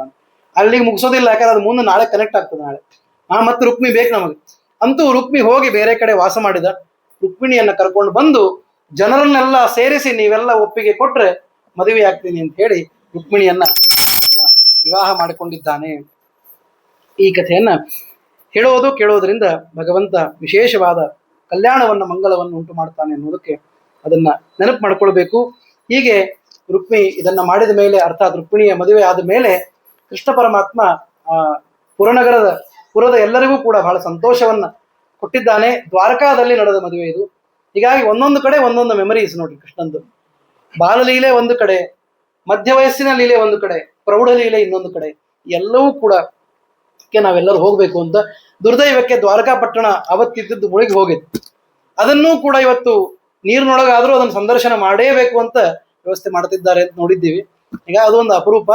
ಇವತ್ತಿಗೂ ಸಮುದ್ರದಲ್ಲಿ ಆ ಪೂರವೇ ಆ ರೀತಿಯಾಗಿ ನಮ್ಗೆ ದೊರೀತದಂತ ನಾವು ಕೇಳಿದ್ವಿ. ಮೊನ್ನೆ ಇತ್ತೀಚೆಗೆ ಒಂದು ರಿಪೋರ್ಟ್ ಬಂದಿತ್ತಲ್ಲ. ಹಿಂಗಾಗಿ ದ್ವಾರಕಾ ಪಟ್ಟಣವನ್ನ ಅದ್ಭುತವಾಗಿ ನಿರ್ಮಾಣ ಮಾಡಿದ ಅಂತ ಹೇಳ್ತಾರೆ. ಮುಂದೆ ಈ ಎಲ್ಲ ಆದ ಮೇಲೆ ಕೃಷ್ಣ ಷಣ್ಮಹಿಷಿಯರನ್ನೆಲ್ಲ ಮದುವೆ ಆದ ಕಥೆ ಬರುತ್ತೆ. ಕಾಲಿಂದಿ, ಮಿತ್ರವಿಂದ, ಆಮೇಲೆ ನೀಲಾ, ಆಮೇಲೆ ಭದ್ರಾ, ಆಮೇಲೆ ಲಕ್ಷಣ ಎಲ್ಲರನ್ನೂ ಕೂಡ ಮದುವೆ ಆಗಿದ್ದಾನೆ. ಮಧ್ಯದೊಳಗೆ ಒಬ್ಬರನ್ನು ಬಿಟ್ವಿ ನಾವು. ಅವಳ ಕಥೆಯನ್ನು ಈಗ ಆರಂಭ ಮಾಡ್ತಾರೆ. ಏನಾಯ್ತು ಅಂತಂದ್ರೆ, ಸತ್ರಾಜಿತ ಅಂತ ಒಬ್ಬ ಯಾದವ ಇದ್ದಾನೆ. ಯಾದವರೇ ಇವರೆಲ್ಲ ಯಾದವಾಸ್ ಅಂತಾರ. ಅವರೊಳಗೆ ಸತ್ರಾಜಿತ ದೇವರ ವಿಶೇಷವಾದ, ಅರ್ಥಾತ್ ಸೂರ್ಯದೇವನ ವಿಶೇಷವಾದ ಉಪಾಸನೆ ಮಾಡುವನು. ಅವನು ಒಂದು ಸಲ ಸೂರ್ಯದೇವ ಇಳಿದು ಬಂದ. ಎಷ್ಟು ಮಾಡ್ತೀಯಲ್ಲೋ ಪ್ರಾರ್ಥನಾ ನೀನು ಏನ್ ಮಾಡ್ಬೇಕು, ನಾನು ಏನ್ ಅನುಗ್ರಹ ಮಾಡ್ಲಿ ಅಂತ ಕೇಳ್ದ. ಅದಕ್ಕೆ ಅವನು ನಾವಿಬ್ಬರು ಭೇಟಿ ಆಗಿದ್ದಕ್ಕೆ ಒಂದೇನಾದ್ರೂ ಕುರುಹ ಆಗಿ ನನಗೇನಾದ್ರೂ ಕೊಡು. ಜಗತ್ತೊಳಗೆ ತೋರಿಸ್ಬೇಕನ್ನೋದು ಬಹಳ ಇರ್ತದೆ ನೋಡಿ. ಯಾರೋ ಒಬ್ರು ದೊಡ್ಡವರು ಸಿಕ್ಕಿರ್ತಾರೆ, ಮಹಾನುಭಾವರು. ಅವ್ರ ಹತ್ರ ಒಂದೆರಡು ಮಾತಾಡಿ ಒಂದೆರಡು ಉಪದೇಶ ತಗೋಬೇಕು ಅಂತ ಇರೋದಿಲ್ಲ, ಫೋಟೋ ತಗೋಬೇಕು ಅಂತ ಇರ್ತದೆ. ಇದು ಫೋಟೋದು ಮೊದಲನೇ ಇದು. ಫಸ್ಟ್ ಸೆಲ್ಫಿ ತಗೊಂಡಿದ್ದೆ ಸತ್ರಾಜಿತನು. ಯಾಕೆ ಹೇಳ್ರಿ, ಅವನಂದ ಸೂರ್ಯದೇವನಿಗೆ, ನಾವಿಬ್ಬರು ಮಾತನಾಡಿದ ನೀನು ನನಗೆ ಅನುಗ್ರಹ ಮಾಡಿದ್ದಕ್ಕೆ ಏನಾದರೂ ಕುರುಹ ಇರಬೇಕಲ್ಲ, ಅದಕ್ಕೆ ನನಗೆ ಮಣಿಯನ್ನು ಕೊಡು ಅಂತಂದ. ಆಗಲಿ ಅಂತ ಒಂದು ಸೂರ್ಯ ತನ್ನ ಕೊರಳೊಳಗಿದ್ದ ಮಣಿಯನ್ನು ಅವನ ಕೊರಳಿಗೆ ಹಾಕಿದ. ಸೆಮಂತಕ್ಕ ಮಣಿ ಅಂತ ಧರಿಸಿದ. ಅದು ಹಾಕೊಂಡ ತಕ್ಷಣ ಇವನೇ ಸೂರ್ಯನಂಗೆ ಕಾಣಿಸ್ಲಿಕ್ಕೆ ಶುರುವಾಗ್ಬಿಟ್ಟು ಸತ್ರಾಜಿತ. ಊರಿನೊಳಗೆ ಜನ ಅನ್ಕೊಂಡ್ರು ಇವತ್ತು ಸೂರ್ಯ ಮೂಡಲದ ಆ ಬಾಗಿಲಿಂದ ಇಳಿದು ನಮ್ಮ ಊರಿಗೆ ಬಂದುಬಿಟ್ಟಾನೆ ಅಂತ ತಿಳ್ಕೊಂಡ್ಬಿಟ್ಟು. ನಡ್ಕೋತ್ ಸೂರ್ಯ ಬರ್ತಾ ಇದ್ದಾನೆ, ಸೂರ್ಯನೇ ಬಂದ್ಬಿಟ್ನಲ್ಲ ಅಂತ. ಯಾರಿಗೂ ಬರಿಗಣ್ಣಿಂದ ನೋಡ್ಲಿಕ್ಕೆ ಆಗ್ತಾ ಇಲ್ಲ, ಅಷ್ಟು ಪ್ರಕಾಶ ಅದ್ರೊಳಗೆ ಕಾಣಿಸ್ತಾ ಇತ್ತು. ಎಲ್ಲರೂ ಆಶ್ಚರ್ಯಪಟ್ಟರು. ಆಮೇಲೆ ಇವನು ಹೇಳ್ದ, ನಾನೇ ಸತ್ರಾಜಿತ, ಸೆಮಂತಕ ಮಣಿಯನ್ನ ನಾನು ಧರಿಸಿದ್ದೇನೆ, ಇದು ಸೂರ್ಯ ದೇವ ನನಗೆ ಕೊಟ್ಟಿದ್ದು ಅಂತ ಹೇಳಿ. ಏನ್ ಅಭಿಮಾನ ನಾವು ಗಳಿಸಿದ್ದಿರ್ತದಲ್ಲ ಅಭಿಮಾನ. ನಮ್ಮಲ್ಲಿ ಒಂದು ಯಾರೋ ಪ್ರಶಸ್ತಿ ಕೊಟ್ಟಿರ್ತಾರೆ, ಆ ಪ್ರಶಸ್ತಿಯನ್ನ ಬಂದವ್ರಿಗೆ ತೋರಿಸಿದ್ದು, ಮಾಡಿದ್ದು. ಎಷ್ಟು ಸಲ ಅವ್ರಂತಾರೆ, ಇದನ್ನ 10 ಸಲ ತೋರಿಸಿರಿ ಈಗಾಗಲೇ, ಎಷ್ಟು ಸಲ ತೋರಿಸ್ತೀರಿ ಅಂದರೆ, ನೋಡ್ಬೇಕು ಒಂದ್ಸಲ, ನೀವು ಬಂದಾಗೆಲ್ಲ ನೋಡ್ತಾ ಇರ್ಬೇಕು ಅದನ್ನು ಅಂತಂದ್ರೆ ಅವ್ರು ಇನ್ನೊಮ್ಮೆ ಬರ್ಬೇಕೋ ಬೇಡ ಅಂತ ವಿಚಾರ ಮಾಡ್ಲಿಕ್ಕೆ ಶುರು ಮಾಡ್ತಾರೆ. ಆ ರೀತಿಯಾದ ಅಭಿಮಾನ ಉಂಟಾಗ್ತದೆ ಒಂದು ವಸ್ತುವಿನ ಮೇಲೆ.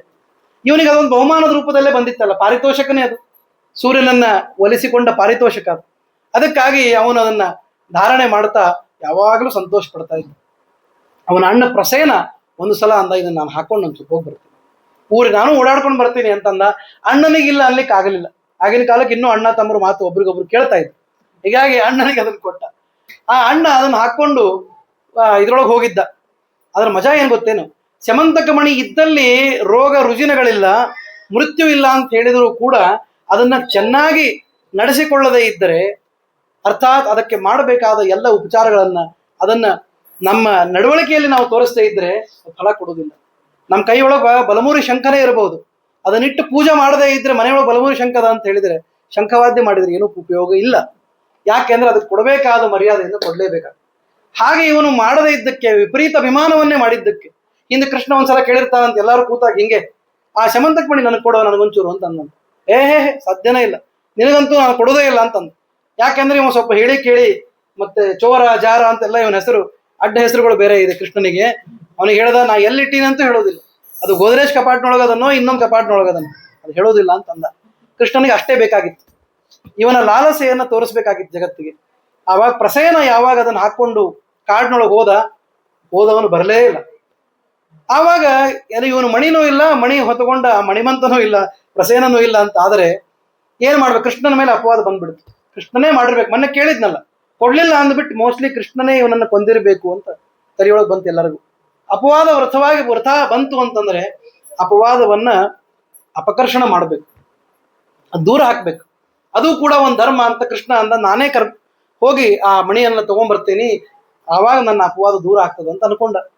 ಆವಾಗ ಯಾದವರನ್ನೆಲ್ಲ ಸೇರಿಸಿಕೊಂಡು ಹುಡುಕ್ತಾ ಹೋದ. ಅಲ್ಲಿ ಸಿಂಹದ ಗುರುತಿತ್ತು. ಹಂಗಾರೆ ಸಿಂಹ ಪ್ರಸೇನನನ್ನ ಕೊಂದಿದ್ದಾರೆ. ಪ್ರಸೇನ ಸತ್ತು ಬಿದ್ದಿದ್ದ, ಮಣಿ ಕಾಣಿಸ್ತಾ ಇಲ್ಲ. ಸಿಂಹ ಕೊಂದಿರಬೇಕು. ಸಿಂಹದ ಗುರುತನ್ನು ಹುಡ್ಕೊಂಡು ಹೋದ. ಜಾಂಬವಂತ ಜಾಂಬವಂತ ಅಂತ ಕರಡಿ. ಆ ಕರಡಿ ಸಿಂಹವನ್ನ ಕೊಂದು ಗುಹೆಯೊಳಗೆ ಹೋದ ಆ ಕಾಲುಗಳು ಕಾಣಿಸ್ತಾ ಇದ್ವು. ಹಂಗಂದ್ರೆ ಪ್ರಾಯಶಃ ಇಲ್ಲೇ ಹೋಗಿರ್ಬೇಕು ಅಂತಂದ್ರು. ಜನ ಅಂದ್ರು ಇನ್ನು ಒಳಗೆ ಬರೋದಿಲ್ಲ. ಈಗಾಗಲೇ ಸಿಂಹ ಮುಗೀತು, ಕರಡಿ ಆಯ್ತು, ಇನ್ನು ಒಳಗೆ ಹೋದ್ರೆ ಇನ್ನೇನ್ ಬರ್ತದೋ, ನಾವು ಬರೋದಿಲ್ಲ ಅಂತ ಕೃಷ್ಣ ಹೇಳಿದ್ರೆ ಯಾರು ಬರಲೂ ಬೇಡ್ರಿ ಅಂತ ಹೇಳಿ ತಾನು ಒಳಗೆ ಹೋಗಿ ಆ ಜಾಂಬವಂತ ತನ್ನ ಅವನ ಹೆಂಡತಿಯ ಮಗುವನ್ನು ಆಡಿಸ್ತಾ ಕೂತಿದ್ದಾಳೆ. ಆ ಕೈಯೊಳಗೆ ಮಣಿ ಇದೆ. ಹೇಳ್ತಾಳೆ, ಸಿಂಹ ಪ್ರಸೇನಂ ಅವಧೀತ್ ಸಿಂಹೋ ಜಾಂಬವತಾ ಹತಃ ಸುಕುಮಾರಕ ಮಾರೋದೀಹಿ ತವ ಶೇಷ ಶಮಂತಕ ಅಂತ ಹೇಳಿ ಆಟ ಆಡಿಸ್ತಿದ್ಲಂತ. ಹಿಂಗಾಯ್ತು, ಇದು ಸಮಂತಕ ಮಣಿ ನಿಂದೇ ಕೂಸು ಅಂತ ಹೇಳಿ ಆಟ ಆಡಿಸ್ತಿದ್ಲಂತ. ಕೃಷ್ಣ ಹೋದವನೇ ಶಂಖವಾದ್ಯ ಮಾಡಿದ್ನಂತ, ಜೋರಾಗಿ ಶಂಖ ಊದಿದ, ಅಂದ್ರೆ ಯುದ್ಧದ ಸನ್ನಿವೇಶ ಅಂತ. ಆವಾಗ ಒಳಗಿಂದ ಜಾಂಬವಂತ ಓಡಿ ಬಂದ. ಅವರಿಬ್ಬರು ನಡುವೆ ಘೋರ ಯುದ್ಧ ಆಯ್ತು. 12 ದಿನ ಆದ ಮೇಲೆ ವಿಚಾರ ಮಾಡಿದಂತ ಹೊರಗಿದ್ದವ್ರು. ಇವ್ರು 28 ದಿನ ಯುದ್ಧ ಮಾಡಿದ್ದು. 28 ದಿನ ಯುದ್ಧದವರೆಗೂ ಕಾಯಿಲ್ಲ. ಜನ ವಿಚಾರ ಮಾಡಿದ್ರು, 12 ದಿನ ಆಯ್ತು, ಇನ್ನೇನು ಕೃಷ್ಣಾರ್ಪಣ ಆಗಿರ್ಬೇಕು, ಅದಕ್ಕಾಗಿ ನಾವು ಹೋಗ್ಬಿಡೋಣ ಅಂತ ವಾಪಸ್ ಹೋಗ್ಬಿಟ್ರು. ಈಗ ಹೆಂಗ್ 12 ವರ್ಷ ಯಾರು ಬರಲಿಲ್ಲ ಅಂದ್ರೆ ಅವರಿಗೆ ಪಿಂಡ ಪ್ರದಾನ ಮಾಡಿಬಿಡ್ತಾರೆ. ಹಾಗೆ ಇವ್ರು 12 ದಿನ ಬರಲಿಲ್ಲ ಅಂತ ಹೇಳಿ ಮನೆಗೆ ಹೋಗ್ಬಿಟ್ರಲ್ಲ. ಹೋದ ತಕ್ಷಣ ಹೇಳಿದ್ರು ಕೃಷ್ಣ ಬರಲಿಲ್ಲ, ಹೋಗ್ಬಿಟ್ಟ ಅಂತ ಹೇಳಿ ಎಲ್ಲಾ ಕಡೆ ಸುದ್ದಿ ಮಾಡಿದ್ರು. 12 ದಿವಸ ಆಯ್ತು, 20 ದಿನ ಆಯ್ತು, 28 ದಿನ ಆಯ್ತು. ಆಮೇಲೆ ಅವನ ಜೊತೆ ಆಟ ಆಡದಂತೆ ಅಷ್ಟು ದಿನ ಯುದ್ಧ ಮಾಡಿದ. ಕೊನೆಗೆ ಒಂದು ಏಟ್ ಹಾಕಿದ. ಅವನಿಗೆ ನೆನಪಾಯ್ತು, ಈ ಏಟ್ ಯಾವಾಗೋ ತಿನ್ನಂಗದಲ್ಲ ಅಂತಂದ ಅವನು. ಯಾರು? ಜಾಂಬವಂತ. ಹಿಂಗ ಅಂದಿದ್ದಲ್ಲ, ಸುಮ್ಮನೆ ರೋಚನಕ್ಕಾಗಿ ಹೇಳಿದ್ದು. ಆವಾಗ ಗೊತ್ತಾಯ್ತು, ಇದು ನನ್ನ ಪ್ರಭು ರಾಮಚಂದ್ರನ ಏಟಿದು ಅಂತ ಗೊತ್ತಾಯ್ತು. ರಾಮಚಂದ್ರನ ಭಕ್ತ ಜಾಂಬವಂತ, ಹಿಂದಿನ ಯುಗದವನು, ಇಲ್ಲಿ ಇನ್ನೂ ಇದ್ದಾನೆ. ಅಷ್ಟು ವೃದ್ಧನಾದ ಭಗವದ್ಭಕ್ತನಾದ ಜಾಂಬವಂತ. ಅವನಿಗೆ ಕೃಷ್ಣ ತಾನು ರಾಮರೂಪವನ್ನು ತೋರಿಸ್ಬಿಟ್ಟು. ಇದು ಮಹಾಭಾರತದಲ್ಲಿ ಬರುವ ರಾಮಾಯಣದ ಇನ್ನೊಂದು ಪ್ರಸಂಗ. ಹೀಗಾಗಿ ರಾಮಾಯಣದ ಪ್ರಸಂಗವನ್ನು ತೋರಿಸಿದ ಮೇಲೆ ಇವನಿಗೆ ಬಹಳ ಸಂತೋಷ ಆಯ್ತು. ಏನ್ ಕೊಡ್ಲಿಕ್ಕೆ ಶಕ್ಯ, ನನ್ನ ಮಗಳೇ ಇದ್ದಾಳೆ ಬಹಳ ಸುಂದರವಾದ ಜಾಂಬವತಿ, ಅವಳನ್ನೇ ನಿನಗೆ ಮದುವೆ ಮಾಡಿಕೊಡ್ತೀನಿ ಅಂತ ಹೇಳಿ ಆ ಜಾಂಬವತಿ ವಿವಾಹವನ್ನು ಕೂಡ ಕೃಷ್ಣ ಮಾಡಿಕೊಂಡಿದ್ದಾನೆ. ಅವಳನ್ನು ಕರ್ಕೊಂಡು ಬಂದ. ಬರುವಾಗ ಬರೇ ಮಣಿ ಅಲ್ಲ, ಕನ್ಯಾಮಣಿಯನ್ನು ಕರ್ಕೊಂಡು ಬಂದದ್ದು ನೋಡಿ ಕೃಷ್ಣನದು ಸ್ಟೈಲೇ ಬೇರೆ ಅಂತ ಗೊತ್ತಾಯ್ತಿಲ್ಲ. ನಾನೇ ಬೇರೆ, ನನ್ನ ಸ್ಟೈಲೇ ಬೇರೆ ಅಂತಿರ್ತಾರ. ಇದು ಖರೆ. ಅದಕ್ಕೂ ಮೊದಲನೇ ಪುರುಷ ಕೃಷ್ಣನೇ. ಈ ಎಲ್ಲಾ ಡೈಲಾಗು, ಈ ಎಲ್ಲಾ ರೀತಿಯ ನಡವಳಿಕೆಗೆ ಮೂಲ ಪುರುಷ ಯಾರು ಅಂದ್ರೆ ಕೃಷ್ಣನೇ. ಹೀಗಾಗಿ ಅವನಂದ ಬರೇ ಮಣಿ ತರೋದಿಲ್ಲ, ನಾನು ಕನ್ಯಾಮಣಿಯನ್ನು ತರ್ತೀನಿ ಅಂತ ತೋರಿಸ್ಕೊಟ್ಟ. ಆಮೇಲೆ ಬಂದು ಅವನ ಮುಖದ ಮೇಲೆ ಎಸೆದ. ಭಗವಂತನೆಂಬ ಆ ಮಣಿ ಇರುವಾಗ ಈ ಮಣಿಗೆ ಆಸೆ ಪಟ್ಟ ಸತ್ರಾಜಿತ ತಗೋ ಅಂತ ಹೋಗದ. ಮುಂದೆ ಏನಾಯ್ತು ನೋಡ್ರಿ. ಅವನು ತಕ್ಷಣಕ್ಕೆ ಮರ್ಯಾದೆ ಉಳಿಸಿಕೊಳ್ಬೇಕು, ತನ್ನ ತಪ್ಪನ್ನು ತಾನು ಮುಚ್ಚಬೇಕು ಅನ್ನೋದಕ್ಕೆ ಅಪರಾಧವನ್ನ ಅವನು ತನ್ನ ಮಗಳಾದ ಸತ್ಯಭಾಮೆಯನ್ನು, ಸಾಕ್ಷಾತ್ ಮಹಾಲಕ್ಷ್ಮಿಯ ಅವತಾರ, ಆ ಸತ್ಯಭಾಮೆಯನ್ನು ಮದುವೆ ಮಾಡಿಕೊಟ್ಟ. ಅಲ್ಲಿಗೆ ಒಂದು ಕಥೆ ಮುಗೀತು. ಆದರೆ ಮಣಿ ಮೇಲಿನ ಆಸಕ್ತಿ, ಅದು ಕೃಷ್ಣನ ಮೇಲಿರಬೇಕಾದ ಆಸಕ್ತಿ ಮಣಿ ಮೇಲಿತ್ತಲ್ಲ. ಆ ದುರ್ದೈವಕ್ಕೋ ಏನೋ ಗೊತ್ತಿಲ್ಲ, ಆ ಕಡೆಯಿಂದ ಒಂದು ಸುದ್ದಿ ಬಂತಂತ, ಕೃಷ್ಣ ಇರ್ಲಿಲ್ಲ ಅಂತ ಆ ಊರಿನೊಳಗೆ ಅವತ್ತಿನ ದಿವಸ. ಏನಾಯ್ತು ಅಂದ್ರೆ, ಪಾಂಡವರು ಅರಗಿನ ಮನೆಯಲ್ಲಿ ಸತ್ತಿದ್ದಾರೆ ಅಂತ ಸುದ್ದಿ ಬಂತು. ಅರಗಿನ ಮನೆ ಬೆಂಕಿ ಹಚ್ಚಿದ್ರು. ವಿದುರ ಮೊದಲೇ ಹೇಳಿಟ್ಟಿದ್ದ ಪಾಂಡವರಿಗೆ ಹೆಂಗ್ ಪಾರಾಗಬೇಕು ಅಂತ. ಪಾಂಡವರು ಅಲ್ಲಿಂದ ಪಾರಾಗಿ ಮುಂದೆ ಹೋದ್ರು. ಭೀಮಸೇನ ದೇವರ ಬಲದ ಮೇಲೆ ಎಲ್ಲರೂ ಪಾರಾಗಿ ಹೋಗಿದ್ರು. ಆದ್ರೆ ಅರಗಿನ ಮನೆ ಸುಟ್ಟು ಬೂದಿಯಾಗಿತ್ತು. ಅದೇ ರಾತ್ರಿಯಲ್ಲಿ ಸರಿಯಾಗಿ 5 ಜನ ಮಕ್ಕಳು, ಒಬ್ಬ ಹೆಣ್ಣು ಮಗಳು ಅದರೊಳಗೆ ಬಂದು ಸೇರ್ಕೊಂಡಿದ್ರು. ಅವರದು ಪ್ರಾಣ ಅಲ್ಲಿ ಹೋಗಿತ್ತು. ಅದನ್ನ ನೋಡಿ ಜನ ಅನ್ಕೊಂಡ್ರು ಇದು ಕುಂತಿ +5 ಅಂತ ಅನ್ಕೊಂಡ್ರು. ಹೀಗಾಗಿ ಎಲ್ಲಾ ಕಡೆ ಸುದ್ದಿ ಮಾಡಿದ್ರು, ಪಾಂಡವರು ಹೋಗ್ಬಿಟ್ರು, ತೀರ್ಕೊಂಡ್ರು ಅಂತ. ದುರ್ಯೋಧನಿಗೆ ಭಾರಿ ಆನಂದ ಆಯ್ತು. ಅವನ ಉಪಾಯ ಫಲಿಸಿತು ಅಂತ ಅವನ ಅನ್ಕೊಂಡ. ಈ ಸುದ್ದಿ ಗೊತ್ತಾದ ಮೇಲೆ ಕೃಷ್ಣ ಅಲ್ಲಿಗೆ ಹಸ್ತಿನಾಪುರಕ್ಕೆ ಹೋಗಿ ಶೋಚನೆ ಮಾಡಬೇಕು ಅಂತ ಹೋಗಿದ್ದ.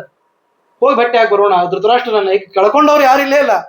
ಪಾಂಡುರಾಜ್ ಸತ್ತು ಹೋಗಿದ್ದಾನೆ, ಕುಂತಿನೂ ಈಗಿದ್ರೊಳಗೆ ಸತ್ತಿದ್ದಾಳೆ. ಇನ್ ಯಾರಿಗೆ ನಾವು ಶೋಕ ಸಂತಾಪವನ್ನು ಹೇಳಬೇಕು?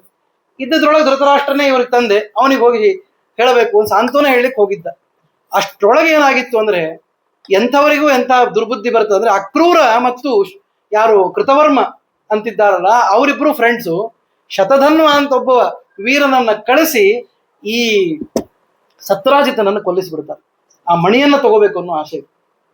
ಯಾವ ಅಕ್ರೂರ, ಎಲ್ಲಿ ಆಸೆ, ಏನು, ಯಾರನ್ನೂ ಬಿಡೋದಿಲ್ಲ ಜಗತ್ತಿನೊಳಗೆ. ಆಶಾ ಅನ್ನೋದು ಯಾರನ್ನೂ ಬಿಡೋದಿಲ್ಲ ಅಂತ ಅದಕ್ಕೆ ಹೇಳ್ತಾರೆ. ದಿನಮಪ್ಪಿ ರಜನಿ ಸಾಯಂ ಪ್ರಾತಃ ಶಿಶಿರ ವಸಂತವು ಪುನರಾಯಾತಃ ಕಾಲ ಕ್ರೀಡತಿ ಗಚ್ಚತ್ಯಾಯು ತದಪಿನ ಮುಂಚತಿ ಆಶಾವಾಯು. ಜಗತ್ತಿನೊಳಗೆ ಸಮಯ ಹೋಗ್ತಾ ಇರ್ತದೆ, ಆಟ ಆಡ್ತದಂತ ಸಮಯ ನಮ್ಮ ಜೊತೆ. ಆಮೇಲೆ ಆಯುಷ್ಯ ಹೋಗ್ತಾ ಇರ್ತದೆ, ಎಲ್ಲ ಆಗ್ತದೆ. ಬೆಳಗಾಯ್ತು, ಹಗಲಾಯ್ತು, ರಾತ್ರಿ ಆಯ್ತು, ಎಲ್ಲ ಆಯ್ತು, ಜೀವನದೊಳಗೆ ಎಲ್ಲ ನಡೀತು. ನಮ್ಮ ಆಸೆ ಮಾತ್ರ ಎಂದೂ ಕುಂದಲಿಲ್ಲ. ಈ ಆಸೆ ಯಾರನ್ನು ಬಿಡುವುದಿಲ್ಲ. ಆ ಮಣಿಯ ಆಸೆಯಿಂದ ಸತ್ರಾಜಿತನನ್ನೇ ಕೊಲ್ಲಿಸಿಬಿಟ್ರು. ತಂದೆ ತೀರ್ಕೊಂಡ ಮೇಲೆ ಬಹಳ ಜೋರಾಗಿ ದುಃಖಿಸ್ತಾ ಇದ್ದಾಳೆ ಅವನ ಮಗಳಾದಂತಹ ಸತ್ಯಭಾಮೆ. ಗಂಡ ಇಲ್ಲ, ಕೃಷ್ಣನಿಗೆ ಹೇಳಬೇಕು ಅಂತಂದ್ರೆ ಏನ್ ಮಾಡಬೇಕು? ತಕ್ಷಣಕ್ಕೆ ಅವನಿಗೆ ಹೇಳಿ ಕಳಿಸಿದ್ದು. ಬರುವವರೆಗೂ ಕೂಡ ಸತ್ರಾಜಿತನ ದೇಹವನ್ನು ಎಣ್ಣೆಯಲ್ಲಿ ಇರಿಸಿದ್ರು. ಎಂತೆಂಥವು ನಡೀತು. ಮಹಾಭಾರತ ನೋಡಿದ್ರೆ ನಿಮ್ಗೆ ಗೊತ್ತಿಲ್ಲದೆ ಇರೋ ವಿಷಯನೇ ಇಲ್ಲ. ಆವಾಗ ಬಂದ ಮೇಲೆ ಕೃಷ್ಣ ಅವನಿಗೆಲ್ಲ ವ್ಯವಸ್ಥೆಯನ್ನ ಮಾಡಿದ ಮೇಲೆ ವಿಚಾರ ಮಾಡಿದ, ಯಾರು ಮಾಡಿರಬಹುದು ಅಂತ ಹೇಳಿ. ಅಷ್ಟೊತ್ತಿಗಾಗಲೇ ಮಣಿಯನ್ನ ಆ ಶತಧನ್ವನಿಂದ ಇದಾಗಿರಬಹುದು ಅಂತ ಒಂದು ಸ್ವಲ್ಪ ಸುಳಿವು ಹತ್ತಲ್ಲ. ಬಲರಾಮ ಕೃಷ್ಣ ಇಬ್ರು ಓಡಿ ಹೋಗಿ ಶತಧನ್ವನ ಹಿಡಿದು ನೋಡಿದ್ರೆ ಅವನ ಹತ್ರ ಮಣಿ ಇಲ್ಲ. ಶತಧನ್ವ ಬಾಯಿ ಬಿಡ್ಲಿಲ್ಲ ಯಾರು ಅಂತ ಹೇಳಿ, ನನ್ನ ಹತ್ರ ಮಣಿ ಇಲ್ಲ ಅಂತ ಮಾತ್ರ ಹೇಳ್ದ. ಆವಾಗ ಬಲರಾಮ ದೂರದಿಂದ ಬರ್ತಾ ಇದ್ದಾನೆ. ಕೃಷ್ಣ ಶತಧನ್ವನ ಬಿಟ್ಟು ಕಳಿಸಿ, ಇಲ್ಲ ಅವನ ಹತ್ರ ಮಣಿ ಇಲ್ಲ ಅಂತ ಹೇಳ್ದ. ಬಲರಾಮನಿಗೂ ಸಂದೇಹ ಬಂತು, ಕೃಷ್ಣ ಈಗ ಪ್ರಾಯಶಃ ಸುಳ್ಳು ಹೇಳಿರ್ಬೇಕು ಅಂತ ಅನ್ಕೊಂಡ. ಯಾಕೆಂದ್ರೆ ಆ ಮಣಿ ಮೇಲೆ ಆಸಕ್ತಿ ಇವನಿಗೂ ಅದಂತ ಆ ಬಲರಾಮನಿಗೂ ಅನಿಸಿತು. ಎಂಥ ದುರ್ದೈವ ಅಂತ. ಅಷ್ಟೇ ಅಲ್ಲ, ಅವನ ಜೊತೆ ಮಾತು ಬಿಟ್ಟನಂತೆ. ಇವತ್ತು ಅಣ್ಣ ತಮ್ಮರು ಮಾತು ಬಿಡೋದಲ್ಲ, ಅವತ್ತೇ ಬಿಟ್ಟಿದ್ದ. ಮಾತು ಬಿಟ್ಟು ಮಿಥಿಲಾ ಪಟ್ಟಣಕ್ಕೆ, ಮಿಥಿಲಾ ಅಂದ್ರೆ ಅಲ್ಲೇ ಹೋಗಿ 5 ವರ್ಷ ವಾಸ ಮಾಡಿದ್ನಂತೆ. ಅಣ್ಣ ತಮ್ಮನ ಜೊತೆ ಇರುವುದಿಲ್ಲ. ಕೃಷ್ಣ ಸುಳ್ಳು ಹೇಳಿಗತ್ತಿದ್ದಾನೆ. ಕೃಷ್ಣನ ಜೊತೆ ಇಷ್ಟು ದಿವಸ ಆಟ ಆಡಿದ ಅವನಿಗೆ ಗೊತ್ತಿರಬೇಕಾಗಿತ್ತು ಕೃಷ್ಣನ ಏನು ಮಹಿಮೆ ಅಂತಂದ್ರೆ. ಆ ಕ್ಷಣ ಹೆಂಗಿತ್ತು ಅಂದ್ರೆ ಅವನಿಗೆ ಅವನ ಮೇಲೆ ಸಂದೇಹ ಬರುವಂತಾಯ್ತು. ಕೃಷ್ಣ ಅಂದ ಒಂದು ಅಪವಾದ ಮುಗಿಯೋದ್ರೊಳಗೆ ಇನ್ನೊಂದು ಬಂತಲ್ಲ, ಏನ್ ಮಾಡೋದು? ಹಂಗಂದ್ರೆ ಇದಕ್ಕೂ ಒಂದು ವ್ಯವಸ್ಥೆ ಮಾಡಬೇಕು. ಎಲ್ಲೇ ಅಪವಾದ ಬಂದರೂ ತೀರಿಸ್ಕೊಂಡಿದ್ದಾನೆ ಕೃಷ್ಣ. ಇದು ನಮಗೂ ಒಂದು ಪಾಠ. ಯಾರೇ ಅಪವಾದ ಕೊಟ್ಟರು ಕೂಡ ಅದನ್ನು ತೀರಿಸ್ಕೋಬೇಕಾದ ನಮ್ಮ ಕರ್ತವ್ಯ. ಯಾಕೆಂದ್ರೆ ಧರ್ಮಕ್ಕಿದು ಅನಿವಾರ್ಯ, ಇಲ್ಲ ಅಂದ್ರೆ ನಡೆಯುವುದಿಲ್ಲ. ಆದ್ದರಿಂದ ವಿಚಾರ ಮಾಡಿದ, ಯಾರಿಗೆ ಈಗ ಲಾಭ? ಪೊಲೀಸರು ಹೆಂಗೆ ಇದು ಮಾಡ್ತಾರೆ ನೋಡಿ, ಎಲ್ಲೋ ಒಂದ್ ಕಡೆ ಕೊಲೆ ನಡೀತು ಅಂದ ತಕ್ಷಣ ಇದರಿಂದ ಫಲಾನುಭವಿಗಳು ಯಾರಿದ್ದಾರೆ ಅಂತ ನೋಡ್ತಾರ. First who is the beneficiary of this death ಅಂತ ವಿಚಾರ ಮಾಡುದು. ಹಾಗೆ ನೋಡಿದ್ರು ಸುತ್ತಲೂ ಏನು ಎಲ್ಲ ಸಾಮಾನ್ಯವಾಗಿದೆ. ಅಕ್ರೂರ ಮಾತ್ರ ಸಿಕ್ಕಾಪಟ್ಟೆ ದಾನ ಧರ್ಮ ಮಾಡ್ತಾ ಇದ್ದಾನೆ ಆಲ್ ಆಫ್ ಎ ಸಡನ್ ಅಂತ ಗೊತ್ತಾಯ್ತು. ಓಹೋ, ಹಂಗಂದ್ರೆ ಅಕ್ರೂರನ ಮನೆಯೊಳಗೆ ಏನೋ ಸಮಸ್ಯೆ ಇದೆ, ಅಲ್ಲಿ ಇರ್ಬೇಕು ಮೋಸ್ಟ್ಲಿ ಮಣಿ. ಇಲ್ಲಾಂದ್ರೆ ಅಕ್ರೂರನಿಗೆ ಇಷ್ಟು ವ್ಯವಸ್ಥೆ ಹೆಂಗ್ ಸಾಧ್ಯ ಅಂತ ಹೇಳಿ ಹೋಗಿ ಅಕ್ರೂರನ್ನ ಎಳ್ಕೊಂಡು ಬಂದು ಸಭೆಯೊಳಗೆ ಕೂಡಿಸ್ತಾನೆ. ಕೂಡಿಸಿ ಹೇಳ್ತಾನೆ, ಆ ಮಣಿ ಕೊಡ್ತೀವೋ ನಾ ತಗೊಳ್ಳೋದು. ಅಷ್ಟೇ, ದೂಸರಾ ಮಾತಿಲ್ಲ. ಯಾರಿಗೆ ಹೇಗೆ ಕೇಳಬೇಕು ಅಂತ ಕೃಷ್ಣನಿಗೆ ಗೊತ್ತಿದೆ. ಅವನಿಗೆ ಹೊಡೆದು ಬಡದು ಮಾಡಿ ಪ್ರಯೋಜನ ಇಲ್ಲ. ಅಕ್ರೂರ ಬಹಳ ಭಕ್ತನೇ. ಒಂದೇ ಒಂದು ಮಾತು ಸಾಕು ಅವನಿಗೆ. ಜಾಣರಿಗೆ ಮಾತಿನ ಪೆಟ್ಟು ಅಂತಾರಲ್ಲ, ಹಾಗೆ ಮಾತಿನ ಪೆಟ್ಟು ಕೊಟ್ಟ ಕೃಷ್ಣ. ಕೇಳ್ದ, ನೀ ಕೊಡ್ತೀವೋ ನಾ ತಗೊಳ್ಳು.